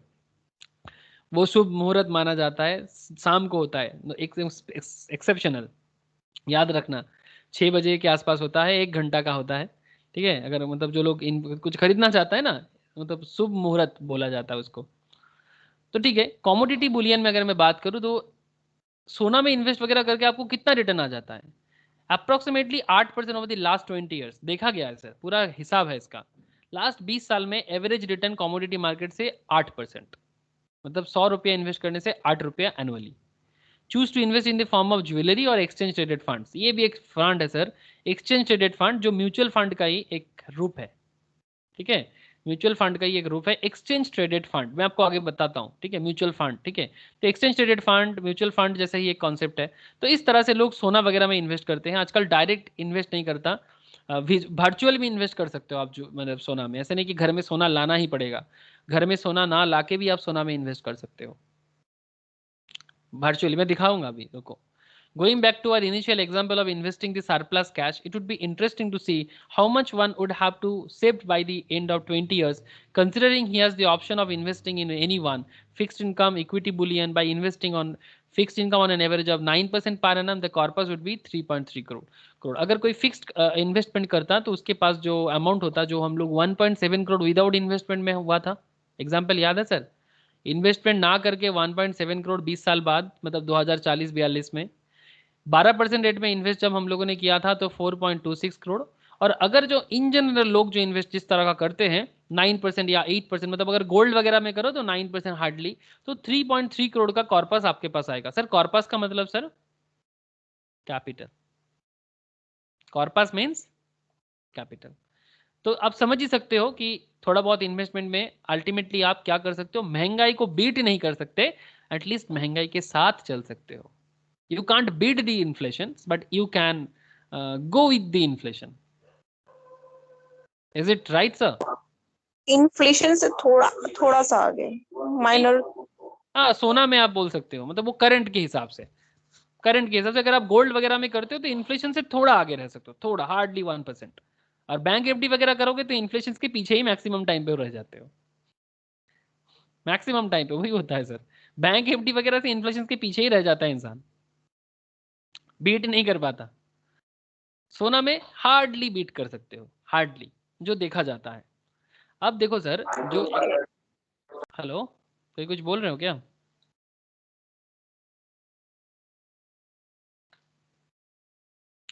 तो by investing in fixed income at an average of 9% per annum, the corpus would be 3.3 crore. Investing अगर आप इक्विटी में करते, एवरेज रेट 15% मान के चला, लेकिन सर एवरेज है, मतलब आप इसको इक्विटी रिटर्न को 15% ना समझना, ठीक है। 15% म्यूचुअल फंड में हो सकता है, ठीक है, बट इक्विटी मार्केट का रिटर्न मैंने आपको दिखाया अलग अलग होता है। आप इमेंस, आपके पास अपॉर्चुनिटीज है, आप 1000-2000% भी इनकम कर सकते हो अगर आप सही तरह का चूज कर पाते हो तो। तो एवरेज 15% अगर हम मान के चले तो कॉर्पस वुड बी 5.4 करोड़। तो सबसे ज्यादा तो इक्विटी ही आपको दे सकता है, वो भी एवरेज करके। अगर आप बुलियन इसमें करते हो तो 3.09 करोड़। ओके, तो क्लियरली इक्विटी या stock market give you the best return, specially when you have a multi year investment respective, मतलब जब आप मोर देन 1 ईयर्स के लिए इन्वेस्टमेंट करते हो तो सबसे अच्छा रिटर्न तो आपको इक्विटी ही दे सकता है।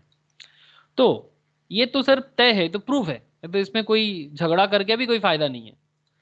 लेकिन अब सवाल है कि सर अब आप मुझे थोड़ा इन म्यूचुअल फंड के बारे में कुछ नहीं बताया आपने। ओके सर, मैं आपको म्यूचुअल फंड क्या होता है वो थोड़ा बता देता हूँ, उसके बाद कुछ और पॉइंट्स है। अब जो सारा का सारा मैंने आपको बताया ना अभी, इन्वेस्टमेंट का एरिया, म्यूचुअल फंड सर ये सबको मिला के एक फंड बनाया जाता है। हेलो, म्यूचुअल फंड कंपनीज क्या करते हैं, अरिजीत सुन ले, तू पूछा था मुझे।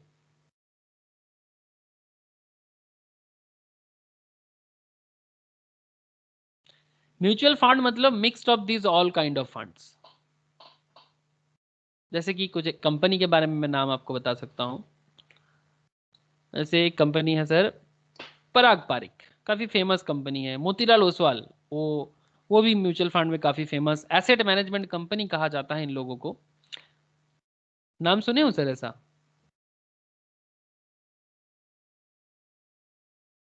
पराग पारिक। ओके, ये पराग पारिक क्या है सर? म्यूचुअल फंड है। ओके सर, सुनाई दे रहा है आप लोगों को मेरा बात? Yes sir. Yes sir. या फिर आप जो भी रेस्पेक्टेड जो भी आप बैंक्स वगैरह में देखो, एसबीआई का अपना म्यूचुअल फंड है, यूनाइटेड बैंक का भी देखो, एक्सिस बैंक का अपना म्यूचुअल फंड है। बैंक वगैरह का म्यूचुअल फंड अच्छा नहीं है, मतलब उनका जो आदित्य बिरला सर, सन हाँ लाइफ। हाँ हाँ हाँ अच्छा है, ठीक है। सन लाइफ आदित्य बिरला का है, आदित्य बिरला म्यूचुअल फंड, ठीक है। काफी सारा है सर, लेकिन देखना पड़ेगा वो जो फंड बनाया है, ठीक है। आदित्य बिरला बोला तूने, तो मैं आदित्य बिरला निकाल रहा हूँ। नाम पे मत जाना, वो लोग काम क्या कर रहे हैं वो बहुत इंपॉर्टेंट है। ये आदित्य बिरला का कंपनी आ गया, आदित्य बिरला म्यूचुअल फंड। सन लाइफ तो इंश्योरेंस है, आदित्य बिरला सन लाइफ इंश्योरेंस है, आदित्य बिरला म्यूचुअल फंड भी एक है। ये देखो, mutual fund dot Aditya Birla capital .com, ठीक है। ये है उनका mutual fund, Aditya Birla mutual fund. तो इनके पास ना अलग अलग लेवल का म्यूचुअल फंड का डिटेल्स होता है। मैं कभी म्यूचुअल फंड आपके बात बताऊंगा, थोड़ा बहुत जरूर बताऊंगा। स्पेशली म्यूचुअल फंड का अलग कोर्स होता है, ठीक है, जिसमें सिर्फ म्यूचुअल फंड बताया जाता है। लेकिन करेंटली आप उतना डिटेल्स में मत जाओ, अभी आप जस्ट समझने का कोशिश करो, पूरा का पूरा स्टॉक मार्केट बेसिक को समझो। क्योंकि जो म्यूचुअल फंड होता है ना सर, वो इस सारा का सारा अलग अलग, मतलब वो ना एक आपका रिस्क को ना मेंटेन करता है।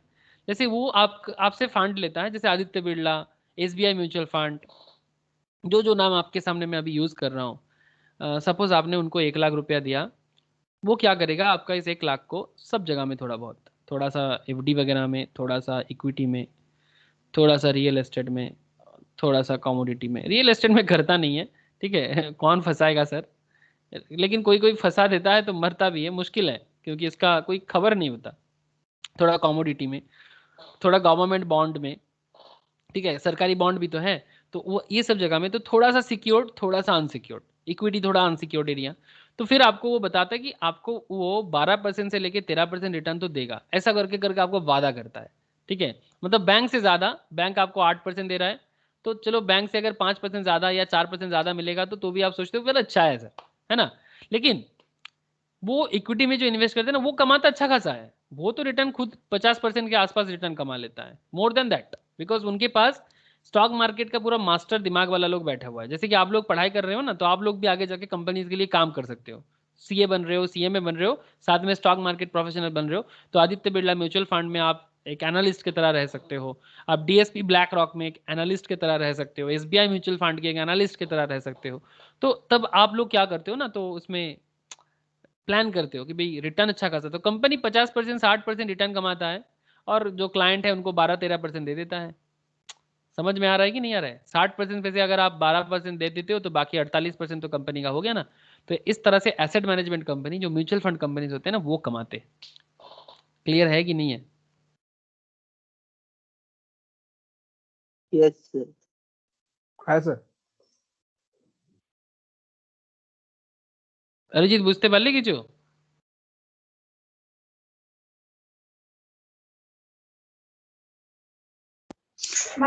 सर ये सोना चांदी का दाम बढ़ता क्यों है?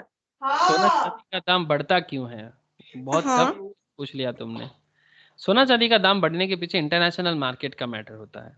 ठीक है, गोल्ड का जो प्राइस में अप एंड डाउन चलता रहता है, ये इंटरनेशनल मार्केट में गोल्ड कितना मिल रहा है, ठीक है, फिर इंडियन मार्केट में इंडिया कितना इनकम करके गोल्ड खरीद रहा है अपना रिजर्व को बढ़ाने के लिए। ठीक है, तो गोल्ड का रिजर्व जो इंडिया के पास है, ठीक है, तो अगर आपको मैं कंट्री वाइज गोल्ड का रिजर्व दिखाऊं, तो आप देख सकते हैं यहाँ पर टॉप 10 कंट्रीज। चलो मैं गोल्ड रिजर्व का विकीपीडिया में चलता हूँ, तो दुनिया के अलग अलग देशों में गोल्ड का रिजर्व है। ठीक है, तो यहाँ देख सकते हो gold reserve was the gold held by the national central bank intended mainly as a guarantee to redeem promises to pay depositors, note holders. ठीक है, पेपर मनी, मतलब जो भी पेपर मनी है ना, वो कौन सा देश के पास कितना गोल्ड का रिजर्व है उसके बेसिस में वर्ल्ड गोल्ड काउंसिल के हिसाब से ये होता है। ठीक है, तो वो इंटरनेशनल मार्केट में कितना गोल्ड है और कौन कौन सा कंट्री कितना कमा के गोल्ड का रिजर्व को बढ़ा सकता है।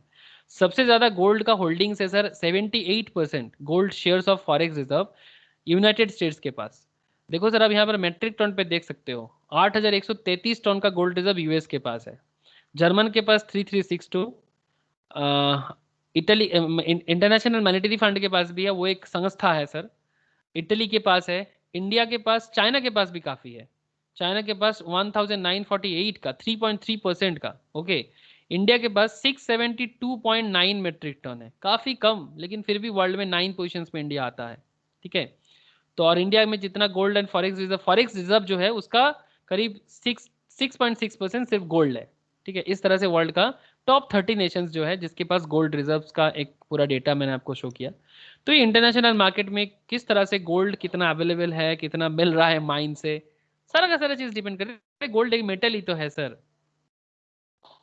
और उसके साथ साथ मतलब डिमांड के ऊपर भी डिपेंड करता है कि डिमांड सप्लाई। ओके, जैसे जब स्टॉक मार्केट से अर्निंग अच्छा खासा होता है ना, तो काफ़ी सारा लोग गोल्ड वगैरह ना खरीदता नहीं है, और फिर जब स्टॉक मार्केट में अर्निंग कम हो जाता है तब वो लोग गोल्ड में इन्वेस्ट करता है। तो देखा जाता है कि जब स्टॉक मार्केट लो लेवल में जाता है तब लोग गोल्ड में जाता है, और गोल्ड में तब डिमांड बढ़ता है, और डिमांड बढ़ने से गोल्ड का प्राइस बढ़ जाता है। मतलब कोई एक रीज़न नहीं है, मैं आपको पहले इकोनॉमिकल रीज़न बताया और फिर मैं आपको थोड़ा मार्केट रीज़न बताया। समझ में आ रहा है? हाँ सर। ऐसे तो इसका डिटेल्स अगर आपको मुझे समझाना है तो कमोडिटी मार्केट के अंदर जाना पड़ेगा। ठीक है, बट वो तो अभी वो एक अलग ही जगह है सर उसके लिए। जैसे मैं आपको कमोडिटीज के बारे में बात कर रहा था ना सर, ये कमोडिटीज के ऊपर एक अलग मार्केट बना हुआ है सर, समुंदर में आ गए आप लोग। आपको आपका सवाल खत्म नहीं होगा और मेरा गला दर्द होके दोबारा गला का दर्द ठीक हो जाएगा, पर फिर भी खत्म नहीं होगा। अगर मैं आपको कमोडिटी मार्केट में बताऊं तो वो आपका MCX है सर, मल्टी कमोडिटी एक्सचेंज। ये भी एक है। आप लोग जब मार्केट में इन्वेस्ट करोगे ना, ये भी देखो गवर्नमेंट ऑफ इंडिया का independent commodity exchange based in India is established in 2003, it's based in Mumbai, it is India's largest commodity derivative exchange, metal and energy trade with trust. मतलब आप मेटल पे, एनर्जी पे एकदम निसंकोच इन्वेस्टमेंट करो, आपको घर लाने का जरूरत नहीं है, आप वर्चुअल लेवल पे इन्वेस्टमेंट करो। रबर में इन्वेस्ट कर सकते हो, ये रबर का एडवर्टाइजमेंट कर रहा है, ठीक है, रबर पे इन्वेस्टमेंट करो। निकल पे इन्वेस्टमेंट करो, गोल्ड में इन्वेस्टमेंट करो, गोल्ड का भी अलग अलग होता है, ठीक है। तो करंटली मैं आपको बस दिखा रहा हूँ, जिंक में इन्वेस्ट करो, सिल्वर में करो, क्रूड ऑयल में करो, लेड में करो। समझ में आ रहा है सर? कॉमोडिटी मार्केट है ये, इस पे काफ़ी सारा चीज़ें हैं।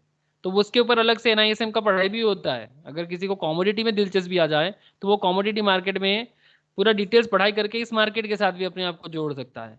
लेकिन फिलहाल स्टॉक मार्केट को सीखो, फिर नॉलेज लेने के बाद फिर कॉमोडिटी में जाना। काफ़ी बड़ा जगह है इसमें। देखो ना, रबर, मेथा ऑयल, कपास, crude palm oil, cotton, castor seed, cardamom, black pepper, natural gas, crude oil, zinc, nickel, lead, copper, aluminium, क्या नहीं है सर? समझ में आ रहा है सर? हेलो सर, बोलो। Yes sir. यस मतलब सर। ह्यूज थिंग, मतलब ये, मतलब गोल्ड का मार्केट के बारे में बताया तो गोल्ड तो कमोडिटी मार्केट का चीज़ है और उसके ऊपर काफ़ी सारा रीज़न है। फिर भी मैंने 2-3 रीज़न आपको बताया, ठीक है। फिर कभी कमोडिटीज़ में कभी जब डिस्कशंस होगा, ठीक है, तो मैं और डिटेल्स बताऊंगा। एक कोई एक रूल्स नहीं है, काफ़ी सारा नियम है। तो म्यूचुअल फंड क्या है अरिजीत, क्लियर हुआ? है सर। म्यूचुअल फंड की डिटेल्स भी बताऊंगा फिर बाद में, मतलब अभी बस ओवरव्यू दे रहा हूँ, इसके बाद डिटेल्स में जाएंगे, लेकिन मेनली स्टॉक में बात करेंगे ज़्यादातर। अच्छा, इन्वेस्टमेंट रिलेटेड कुछ नोट्स है, एक बार सुन लो, जान लो। जैसे investment optimally should have a strong mix of all asset class. It is smart to diversify your investment, मतलब हर जगह में थोड़ा बहुत इन्वेस्टमेंट करो। ये सेक्टर नहीं तो वो सेक्टर नहीं तो दूसरा सेक्टर, कहीं ना कहीं से रिटर्न आ जाएगा, रिस्क भी कंट्रोल हो जाएगा। The technique of allocating money across asset class is termed as asset allocations. लेकिन सर, अलग अलग सेक्टर्स में एसेट एलोकेशन करने के लिए आपका नॉलेज भी होना चाहिए। अगर खुद का नॉलेज पे भरोसा कम होता है तो बेहतर है कि म्यूचुअल फंड के थ्रू से जाओ। लेकिन म्यूचुअल फंड कंपनीज का चार्जेस भी हाई होता है, और सही तरह का म्यूचुअल फंड आजकल मार्केट में वो भी हजारों तरह का म्यूचुअल फंड कंपनीज आ गया। अगर आपको सही जगह में नहीं पहुंचे तो फिर उसमें भी आपको दिक्कत। तो इसीलिए आप खुद अगर इक्विटी का नॉलेज रखो, आप खुद आपका ओनर बन सकते हो। यू यंग प्रोफेशनल में be able to take a higher amount of risk, मतलब आप लोग जैसे या मेरे जैसे, गिवन इज एज, एक कहावत है मार्केट का कि अगर आपका एज कमती है, typically investor should allocate around 70% of his investment and balance in equity. मतलब 70% of investment is in equity. अगर आपका उम्र कम है, अगर आपका उम्र 30 का है, अगर इंसान का एज को 100 से तोड़ा जाए, 100 ईयर्स अगर एक इंसान जीता है, तो बोला जाता है कि अगर आप 30 का हो तो आपका रिस्क लेने का पावर ज़्यादा है, और आप 70% इक्विटी में डालो, 20% प्रीसियस मेटल पे डालो, और बाकी आप फिक्स्ड इनकम पे डालो। समझ में आया सर? समझ में आया रे? अगर आपका एज कमती है, 30 का है, तो फिर आप 70% आपका जो भी इन्वेस्टमेंट है, 70% आप इक्विटी में डालो, 20% आप प्रीसियस मेटल पे दो, और बाकी 10% आप FD वगैरह करके रखो। Same to same, alongside the same, you could invest 80% of his savings in fixed income अगर आप 20 के हो, 10% इक्विटी मार्केट, मतलब सॉरी मैं थोड़ा गलत बोल दिया यहाँ पर रैशनल में ये बोल रहा है कि अगर आपका एज 80 के आसपास का है, 670-80 के आसपास का है, अगर आप 70 ईयर्स ओल्ड, मतलब जो ओल्ड एज में आ जाते हैं, तो उनको कह रहा है कि आप 10% इक्विटी मार्केट में, 10% प्रीसियस मेटल पे, और बाकी 80% आप फिक्स्ड इनकम पे रखो, मतलब FD वगैरह में रखो। The ratio in which one allocates investment across asset class is dependent on the risk appetite of the investor. मतलब वो कितना रिस्क ले सकते हैं, एज भी उतना मैटर नहीं करता, बट अगर ज़्यादा एज में भी वो रिस्क लेने के सक्षम है तो ले सकता है।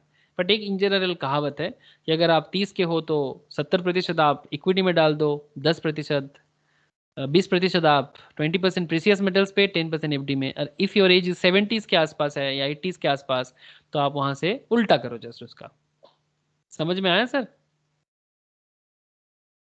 मतलब जब आपको क्लाइंट यस को सर। जब क्लाइंट हैंडल करना है तो कौन सा क्लाइंट के लिए किस तरह का एटीट्यूड लगाओगे एज ए इन्वेस्टमेंट एडवाइजर, तो ये चीज़ आपको ये बहुत बड़ा सीख देता है। And what are the things to know before investing? Investing is a great option, but before you venture into investment, it is good to be aware of the following. First of all, risk and return go hand in hand. Higher the risk, higher the return. Lower the risk, lower the return. Investment in fixed income is a good option if you want to protect your principal amount. It is relatively less risky. However, you have the risk of losing money when you adjust the return for inflation. Obviously, inflation के साथ adjust करोगे तो पैसा नहीं दिखेगा. A fixed deposit which gives you 9% when the inflation is 10% means you are a net loss of 1% per annum. हर साल का 1% का लॉस में जा रहे हो. Fixed income investment is best suited for ultra risk averse investors. मतलब जो लोग एकदम रिस्क लेना पसंद नहीं करता, जिनको रिस्क लेने से हार्ट अटैक आ जाता है, ओके, तो दिल का दौरा पड़ता है ना सर, रिस्क लेने से ही दिल का दौरा पड़ जाए, ऐसा लोगों के लिए नहीं है. ठीक है. अब कोई बोलेगा sir Saurav Ganguly risk averse है. नहीं सर, उनका जेनेटिक मैटर है, इसलिए उनको दिल का दौरा पड़ा था. वो काफी रिस्क टेकर है, हम सब जानते हैं. Investment in equities is great options. It is known to beat the inflation over the long period of times. Historically, equity investment has generated return close to 14 to 15%. However, equity investment can be risky. Real estate के बारे में अगर हम summary करें तो real estate requires a large outlay of cash. बहुत बहुत पैसा चाहिए. Cannot be done with smaller amounts. Liquidity is another issue. मतलब एक बार फंस जाए तो वापस लेना काफी मुश्किल है. अगर एक जमीन खरीद लो एक बार, 10 साल बैठे रहो, बेचना मुश्किल होता है. 5 साल तो कम से कम. मतलब गांव साइड में होगा तो 10 साल के नीचे तो बेचेगा ही नहीं, और शहर में 5 साल तो कम से कम वेट करना पड़ेगा. और आज बोलो तो कल बेचा नहीं जा सकता. काफी मुश्किल होते हैं. ये जो लोग करते हैं वो लोग जानते हैं. You always have to wait for the right time, the right buyer or the seller transact with you. Gold and silver are known to be the relatively safer, but historical return on such investment is not very encouraging. मतलब सिर्फ silver या gold पे invest करके बहुत अच्छा return मिला, ऐसा कुछ नहीं है. इमरजेंसी में काम आता है, बिकॉज इसका वैल्यू है. दैट्स वाई बहुत लोग गोल्ड वगैरह खरीद के रखते हैं, बिकॉज वो इमरजेंसी में, अर्जेंसी में काम आता है फैमिलीज में. बट रिटर्न का अगर बात करें कि आपका इनकम कुछ हुआ है, ऐसा कुछ नहीं सर. सिर्फ इमरजेंसी में काम आ सकता है बिकॉज इसका फ्यूचर वैल्यू है. मतलब गोल्ड एंड सिल्वर को पूरा दुनिया मान्यता देते हैं, दुनिया इसको पाने के लिए पागल है, लेकिन इससे कमाई बहुत कुछ नहीं होता. समझ में आ रहा है सब? तो सर अल्टीमेटली जो भी हम लोग समरी क्या है, invest to secure your future. Okay, the corpus मतलब जो capital that you intend to build at the end of the defined period, जो भी आपका डिफाइंड पीरियड है, is sensitive to rate of return and investment generate. A small variation to rate can be give impact of the corpus. थोड़ा सा इधर उधर हो जाए, आपका कैपिटल में इफेक्ट आएगा. Choose an instrument that best shoot your risk and return appetite. आप वो वाला चीज चूज करो जो आपके रिस्क एंड रिटर्न के साथ जाए. And equity should be part of your investment if you want to beat the inflation in the long run. अगर आप सच में महंगाई को तोड़ के एक आराम का जिंदगी चाहते हो, एक टेंशन फ्री लाइफ चाहते हो, कि yes you have a money, you don't have a financial problem, you don't have a financial issues, then I think you should go with equity. I don't think, and it's actually okay, it's not about thinking, it's really ऐसा ही है. but हाँ, with proper sound knowledge इस market में आओ, वही सबसे main बात है. ओके, तो इन अवर फर्स्ट चैप्टर हम लोगों ने ये सब चीजें देख लिया. In our second chapter we will discuss regarding regulators. मतलब ये जो मार्केट है कौन चलाते हैं. ठीक है, जो चलाते हैं काफी वाइटल चैप्टर है for the exam purpose also. जो लोग NISM का एग्जाम दोगे ना, उनके लिए भी ये चैप्टर बहुत वाइटल होगा. और ऐसे भी आपको जानना चाहिए ना कि जिस मार्केट में आप अपना पैर जमाना चाहते हो, वो मार्केट को बनाता कौन है, कंट्रोल कौन करता है, कौन कौन होते हैं इतने बड़े मार्केट में. ये हमारा नेक्स्ट क्लास का चर्चा होगा. आज का क्लास तो हमारा इतना ही था. तो प्लीज सर टेल मी, अगर आपके मन में कोई डाउट हो, कोई सवाल हो तो बोलो, और नहीं है तो फिर कोई बात नहीं, बोलो. Arijit, Inky, Snehashish, Rishab, to all of you, tell me, bolo.